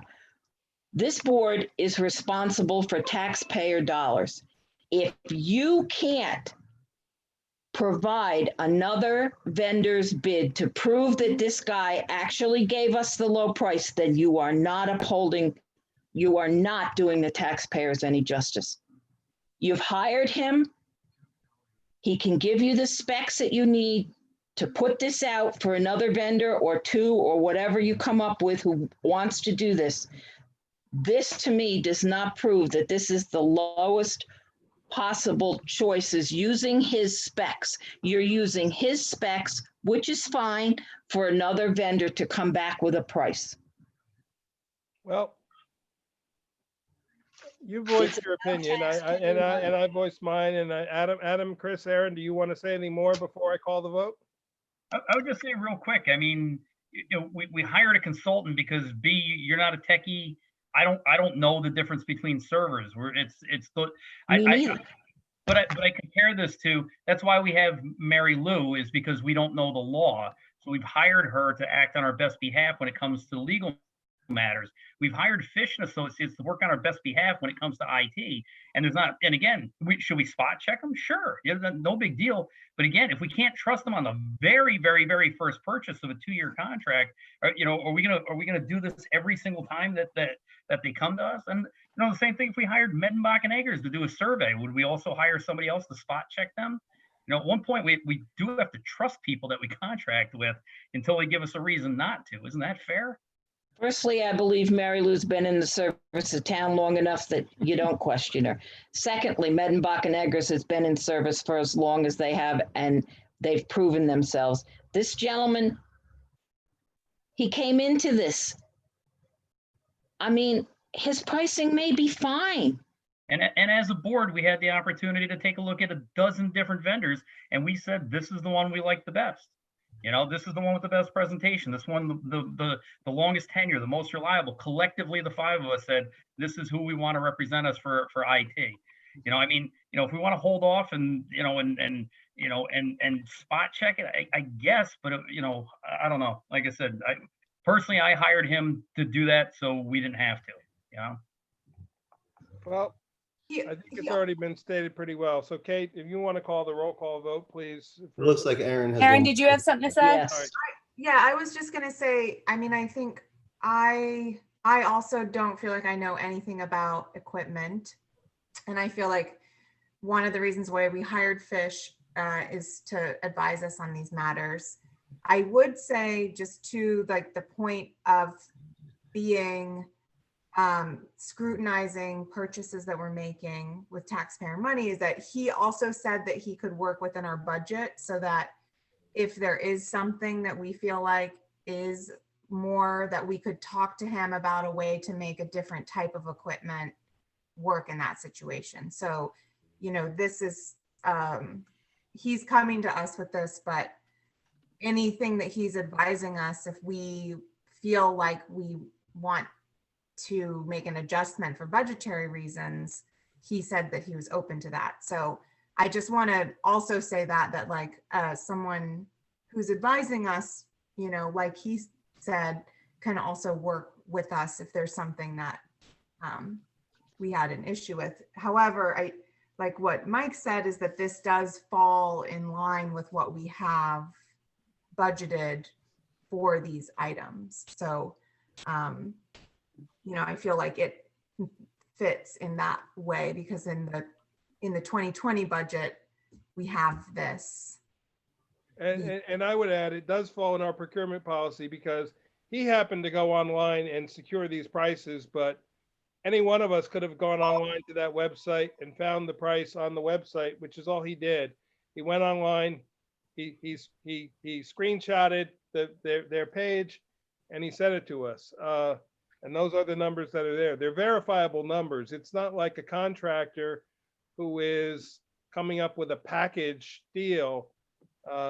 These are piecemeal things, which is why I broke them out in the comparison quotes of the price per item, and why it's broken out as a range. I mean, we're talking with those. Could we find it cheaper? Maybe. I think anytime we buy anything, if we spent days or weeks searching, we might be able to find something cheaper. But I think our job is to do our due diligence and compare pricing of the same items, which is what we're doing, and move on from there. So, Mike, in the RFP that we awarded to Fish, mhm, what, remind me, I don't know, and I've been trying to pull it up and I'm not finding it. okay.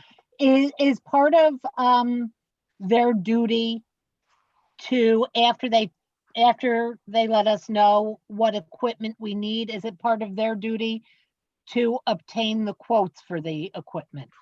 I believe so. I can find it. Well, I know the RFP didn't include the hardware because the town was going to buy or supply that. Right. Now, Right, and that's that's, right in the bid, And that's what we're doing right now. in the RFP. I only have the building condition survey. Hang on, Mary Lou. I'll go to it. I don't have it handy. okay.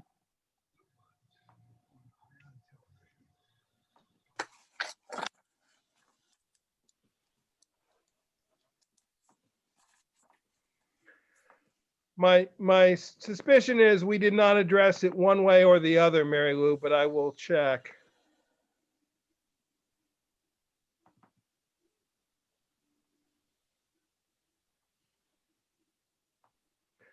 So we asked for information technology services contractor, including but not limited to provide information technology services to supplement in-house technology services at the highest level of services to the town.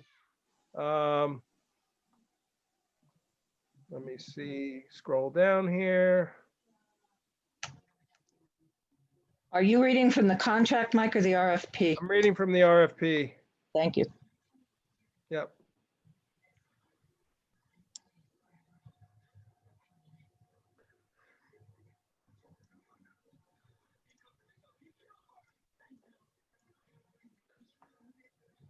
Okay, scope of services, initial assessment in coordination with the town supervisor, record, and you know what, let me put this up on the screen and then Thank you. everybody can see it.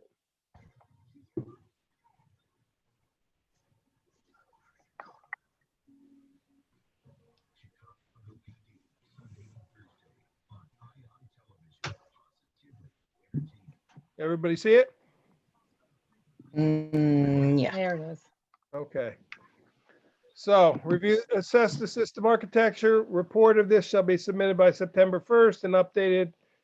Allow for recommendation of equipment, software, or peripherals necessary for purchase should be included in this official assessment, which is what he did.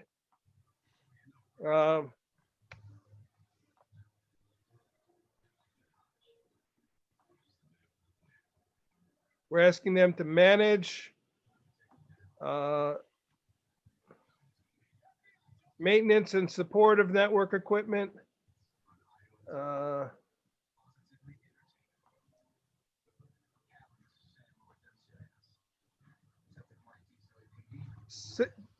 Contractor shall engineer, plan, and design services for major system enhancements, including installations and upgrades of new and existing systems. Provide technical leadership for server technology issues, make recommendations for future purchases of hardware, software, and technology needs. Strategic planning, shall manage the town's email system and ensure domain names are maintained properly as needed. Existing email information shall be migrated to the system. That answers Mr. Bernardo's question there. Okay.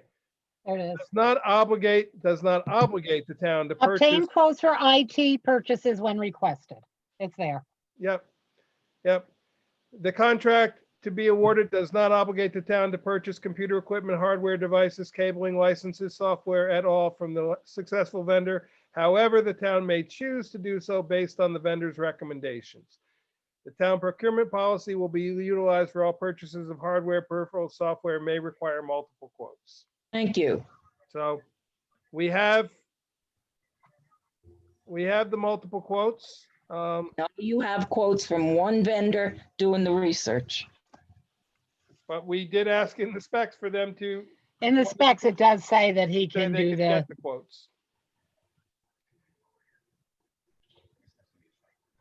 I mean, I could have gone out as the town supervisor and gotten 3 quotes. Mhm. And then I'm one vendor, you know what I mean? I think we have multiple quotes, we have comparison, I think we've achieved the policy. So unless anybody wants to talk more on the question, we'll call the vote. Okay, Kate, Councilwoman Anowen, Aye. Councilwoman Hagen DePew, No. Councilman Hewitt, Aye. Councilman Paddock, Aye. Supervisor Baden. aye. Okay, next, acceptance of donations of goods. Upon recommendation of the town supervisor, the town board authorizes the town supervisor to accept a donation of an industrial barbecue grill from the Accord Fire Department Company #1, and the donation of cabbage and bread from Ashley Sweeney, Recreation Director. I should have added that was for the St. Patrick's Day. I'll make the motion. Have a second? I'll second. I don't think we need any discussion. Roll call vote? Councilwoman Anowen, Aye. Councilwoman Hagen DePew, Aye. Councilman Hewitt, Aye. Councilman Paddock, Aye. Supervisor Baden. Aye. Next, town board authorizes the town supervisor to accept a donation of $100 from Elaine and Mel Tapper and $49 in cash donations collected during the St. Patrick's Day in September drive-in luncheon. I have that motion. I'll make the motion. Second? Adam, sorry. That's okay. Adam second. I'll second. Roll call vote? Councilwoman Anowen, Aye. Councilwoman Hagen DePew, Aye. Councilman Hewitt, Aye. Councilman Paddock, Aye. Supervisor Baden. Aye. And while I'm at it, while we're talking about the community center, we received, it's in our communications, we received an email that Ashley forwarded to me that the drop box there, the clothing drop box, will be reopening very soon. The company informed us that they are now able to take the materials again. So next, the next several resolutions are all about our healthcare. Authorizing the supervisor to sign a contract, small employer benefits package. Mike, you forgot the public hearing on the budget. Thank you, Kate. I appreciate that. Setting a public hearing. And Uh, on the that, town- Mike, you Yep. have it for video conference, but we don't know yet because October 4th is the last day right now. Okay. So we So- should just set the date, video conference or in person? Yeah, Okay, depending that way? upon, yep, Okay. depending upon whether the governor Yeah. extends that. And you probably, Well, if we the say thing is, or you in won't person, know- yeah, if we say or in person in compliance with the governors, so then we can Yeah, of do course, the public you, notice accordingly. you won't know until right before. There's the problem. So you're gonna have to do the public notice as an either or. Okay, Because the current one expires on the 4th, so the next one will And he won't- expire on the 3rd. He can only do it 30 days at a time under Right. law. and he won't do it So- again till the 2nd. Right, Got it. till the Okay. 3rd. You can November also, 3rd is when he'll tell you. Okay, you can also ask, or have next week at the meeting, right? no, Make because we that won't know motion. until he does the executive order. You and won't Mary know Lou for won't November know 5th till until November 3rd.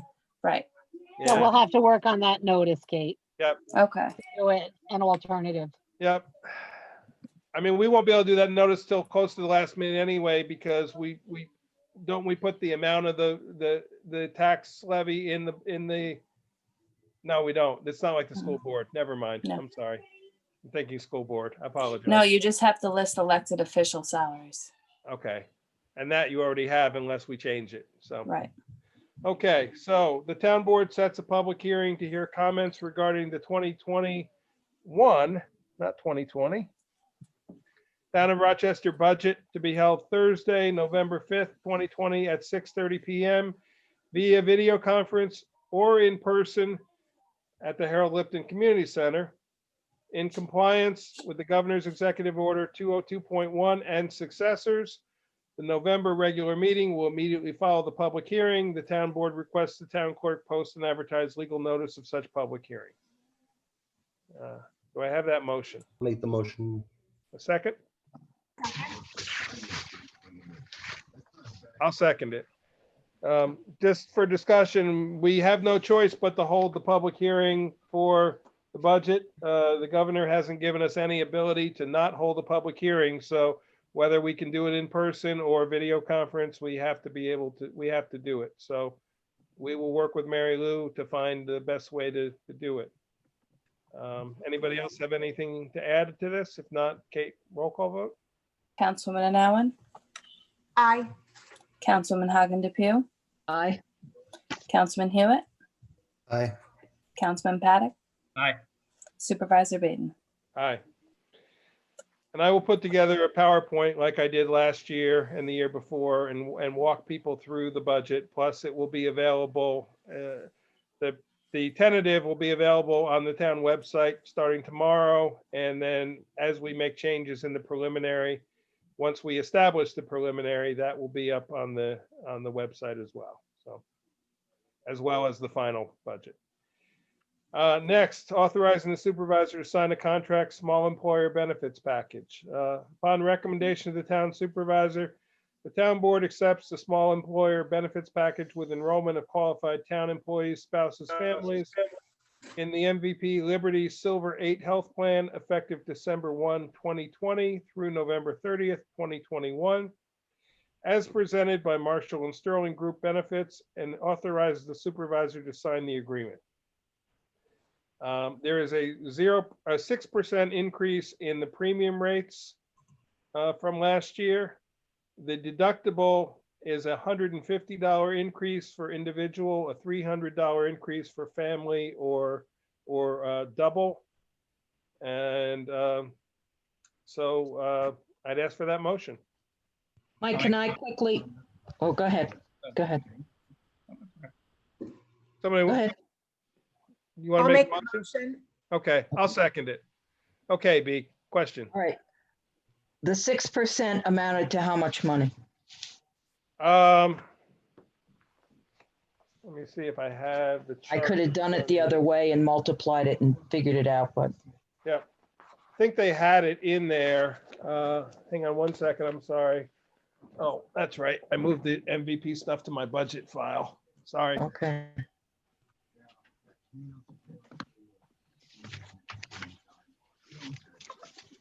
Budget time. My desk is one big mess of paperwork here. Apologies.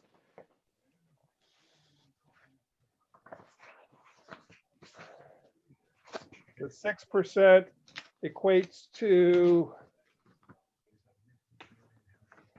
are you talking about the 6% and how much it costs the town per? Yes, Okay, in rates, single, Yep. yes, yep. 1 second, sorry. that's okay.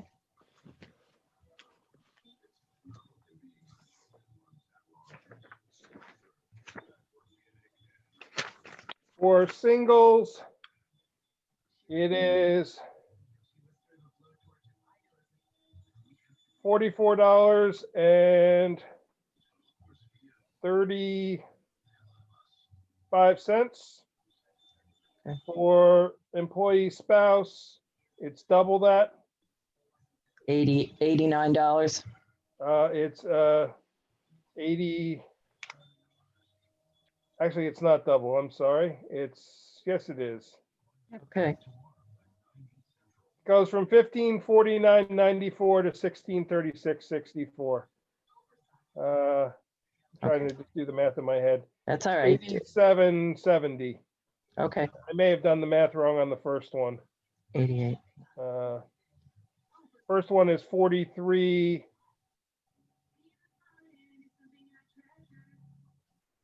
$43.45. So it's 86.90 is the difference, or 86.70, I'm sorry, is the difference. Yeah, For employee 87. child plan, it is $83.69 difference.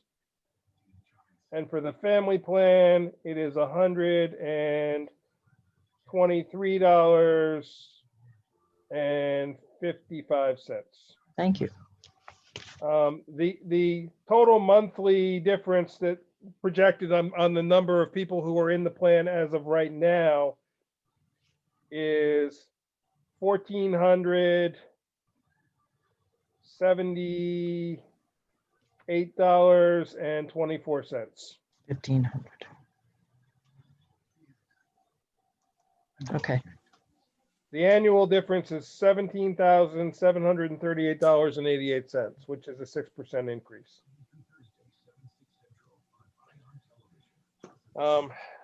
They did pull comparisons from other companies, from other MVP plans. Their recommendation at Marshall and Sterling is that this is still the best plan for us, given the number of employees we have.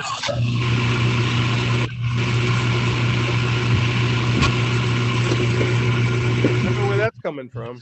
That's weird. It's 2020. It's the zombie apocalypse starting now.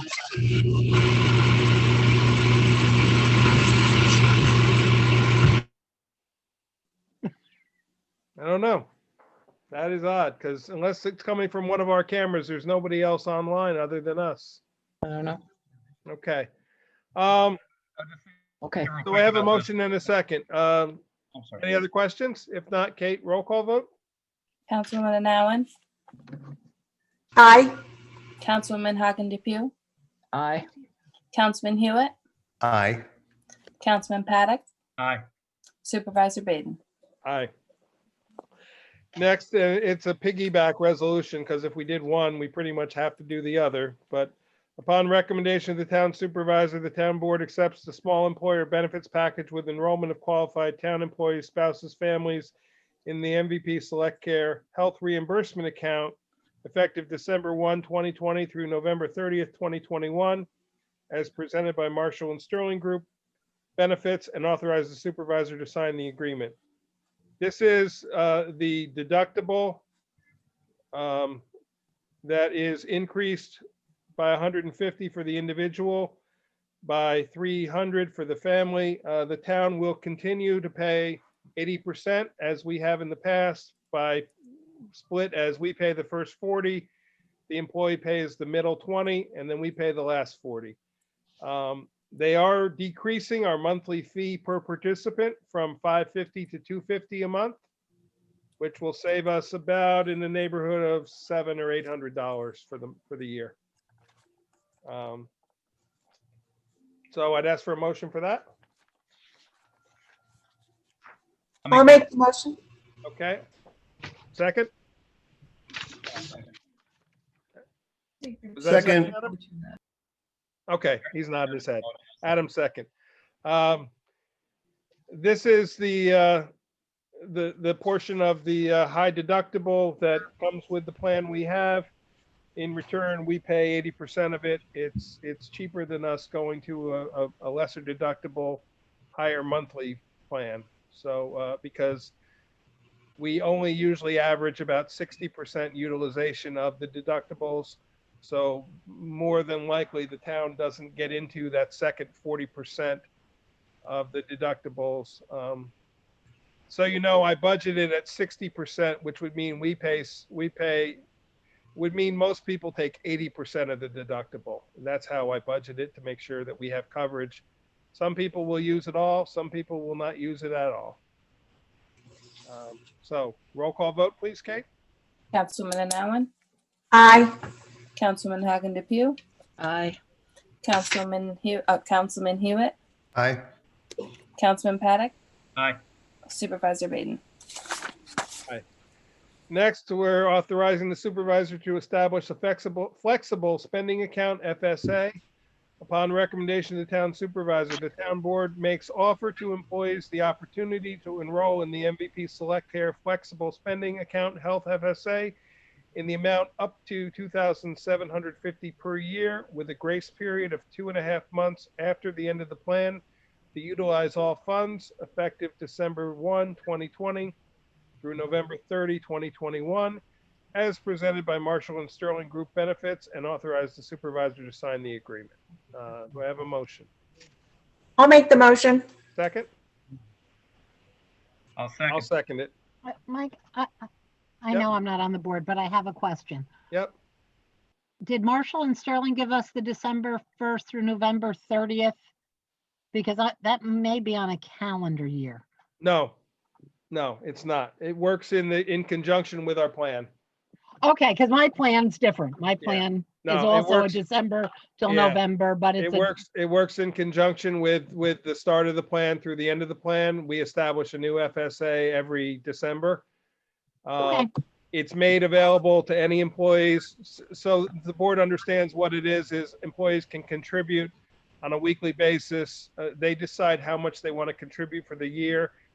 It's deducted proportionally from every paycheck. And so they pay it weekly to achieve up to $27.50. They can decide the amount that they want it to be. That can get utilized for any co-pays. The 20% that they have to pay of the high deductible will roll over to that if they have anything available there. They can utilize it for a lot of things. We have had probably at least 8 or 10, if not a dozen people who make use of it.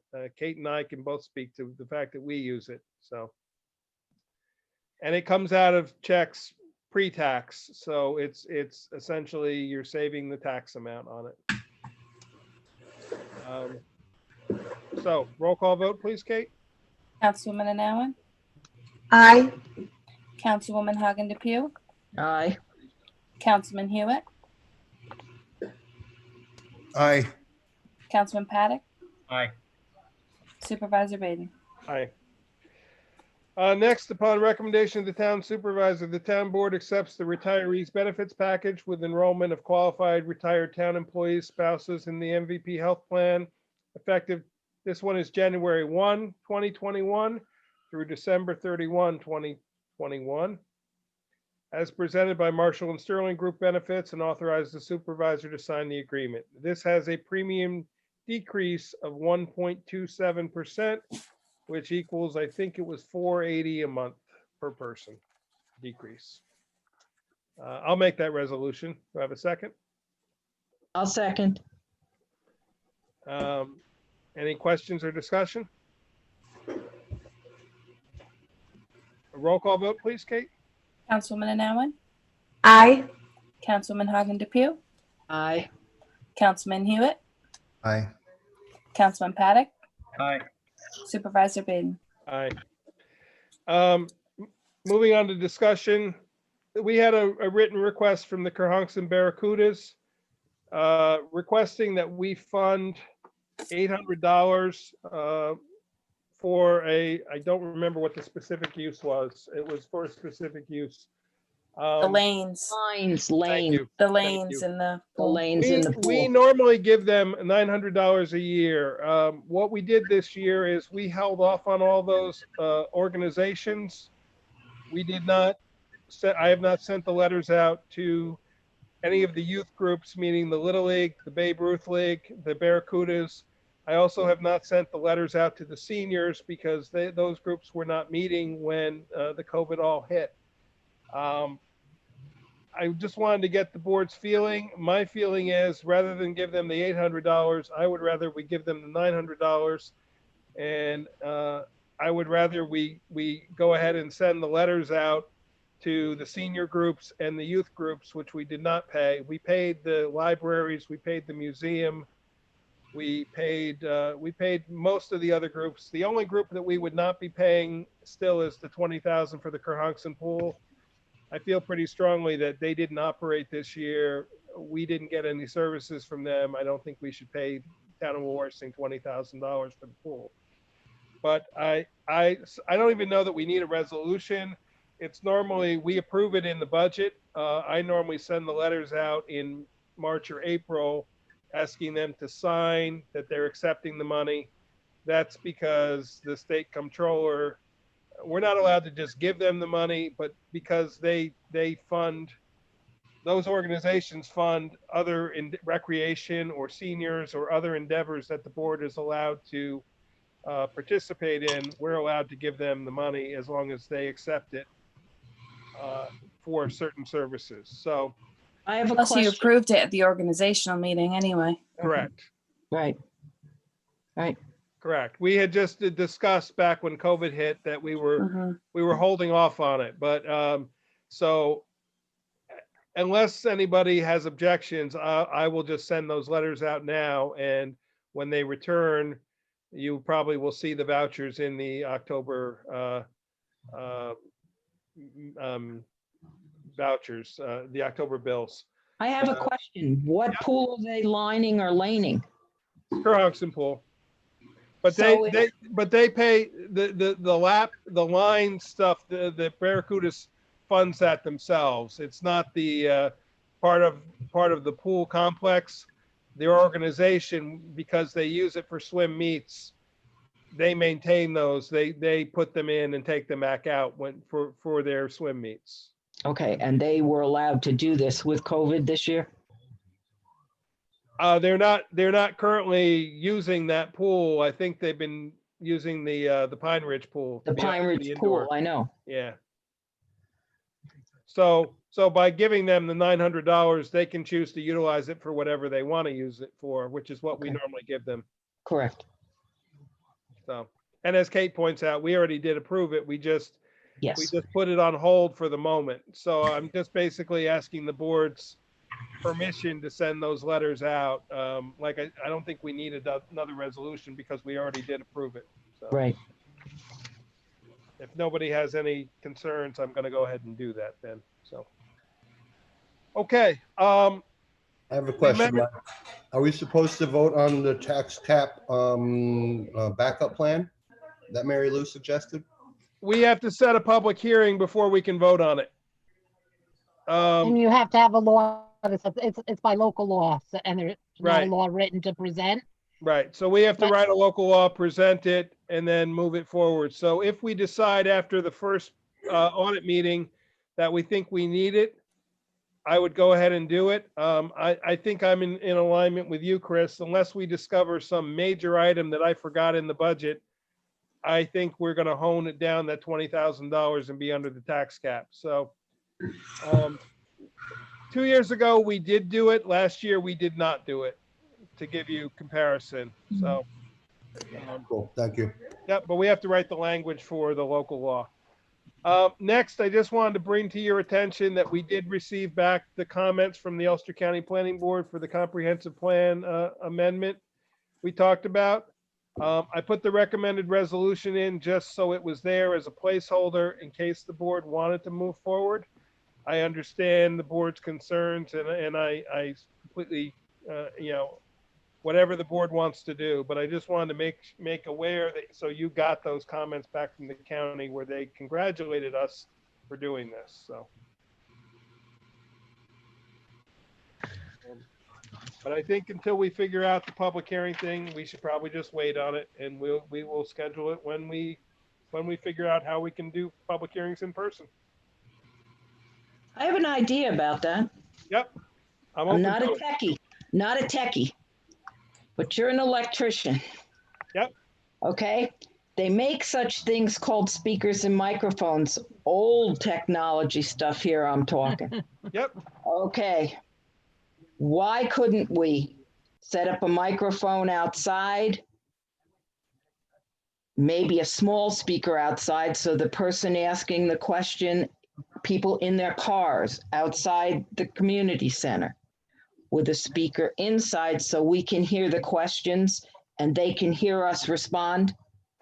My father were alive, he would do this with snapping his fingers. Why can't we set up some kind of system like that and make it public?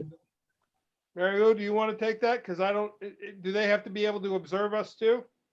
We'd have to have a screen and a video. Yeah, they'd have to be able to see you, absolutely. Right. But Otherwise, B, I like your idea. I like where you're headed.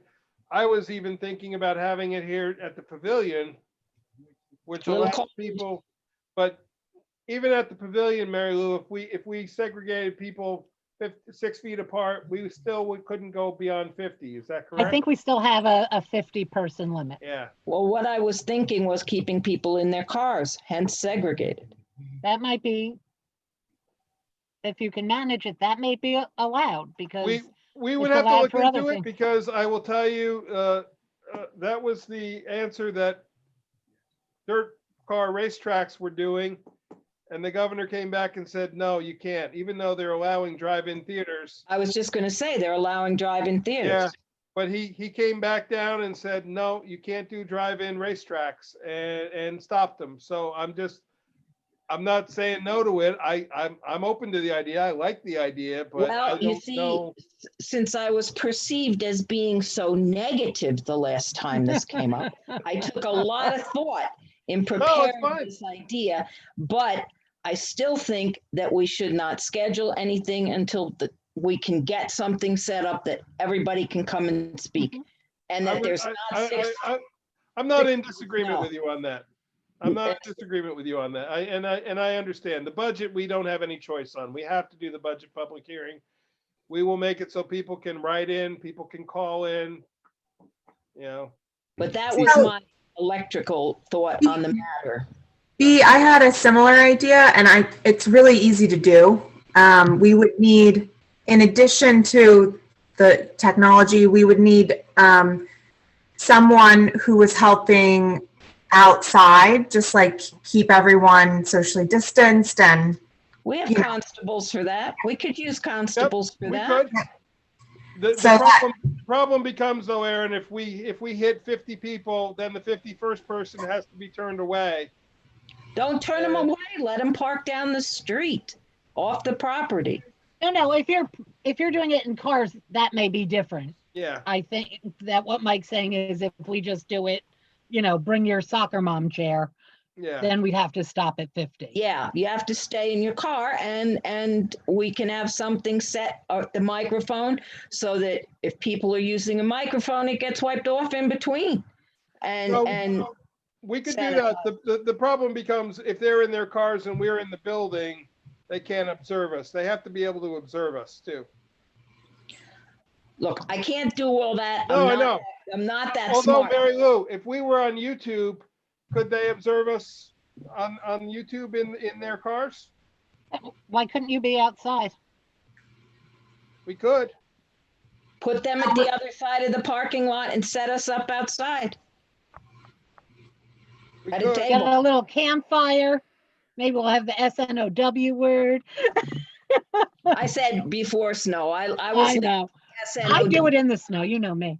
Yeah. Now, so Mary Lou, if we found that less than 50 people showed up, though, we could just invite them and space them 6 feet apart, and we're okay. Correct? Yeah. I'm trying to do it so under 50, including us. Right. Yeah, well, that's what I'm saying. I'm trying And I to. mean, for a budget hearing, you don't usually get that anyway. But or for this, who knows? The comp plan. Last time it got like nobody. Right. Well, and that's why I'm asking these questions, because if we did it at the pavilion, and we had the ability to do it in their cars, or even at the community center, and we did it in their cars, but if we found there were less than 50, then we could say, you can get out of your cars and you can watch us. What I was meaning was they sat in their cars until they got a turn to go to the microphone to present to us.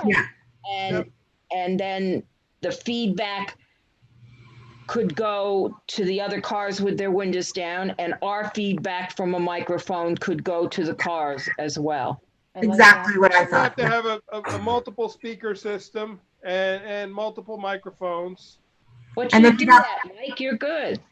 We'd have someone with a clipboard, like again, the person who would be helping me. Can I take it over? It's a stage manager. That's what they're called. I'm saying. So we have someone going from the cars with masks, signing people up. Then they could call them up to the mic. That's what I'm saying. We could utilize the constables that we have there, and they do it at court all the time, and they've already worked with the COVID stuff. Why don't put it on YouTube at the same time for anyone who's not comfortable? Yes. Well, they could watch it in their cars on YouTube as well as hear us. So let me look into this. See, obviously we're getting into colder weather quickly. Let's also see where the governor goes with this. I mean, at some point he's got to open up town meetings. Well, I'm just going to say maybe before snow, but once that SNOW stuff falls. We can't do or it. I get it. It's freezing cold, and Yeah. there are to be. No, I get it. If we don't Yeah. do it in the fall, then we're not doing it till spring. Exactly my point. Yep. And No, point well Good. taken, B. Understood. good weather. Yep. Understood. And I'm Okay. not trying to rush anything through. I want things like this. I want the public to be able to comment, but I just, it's such an unknown train ahead of us and we don't know if it's going forward or backing up. So, So we wait Yep. because that's the best thing Yep. to do. Otherwise, you could crash into something else if Yep. you don't know what's in front of you or behind you. I'm willing to wait for it for now. It's not that urgent. We'll wait for now. That was just my presentation as to perhaps how. Yep.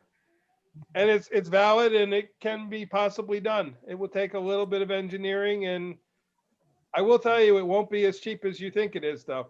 You don't know anybody that has speakers and microphones.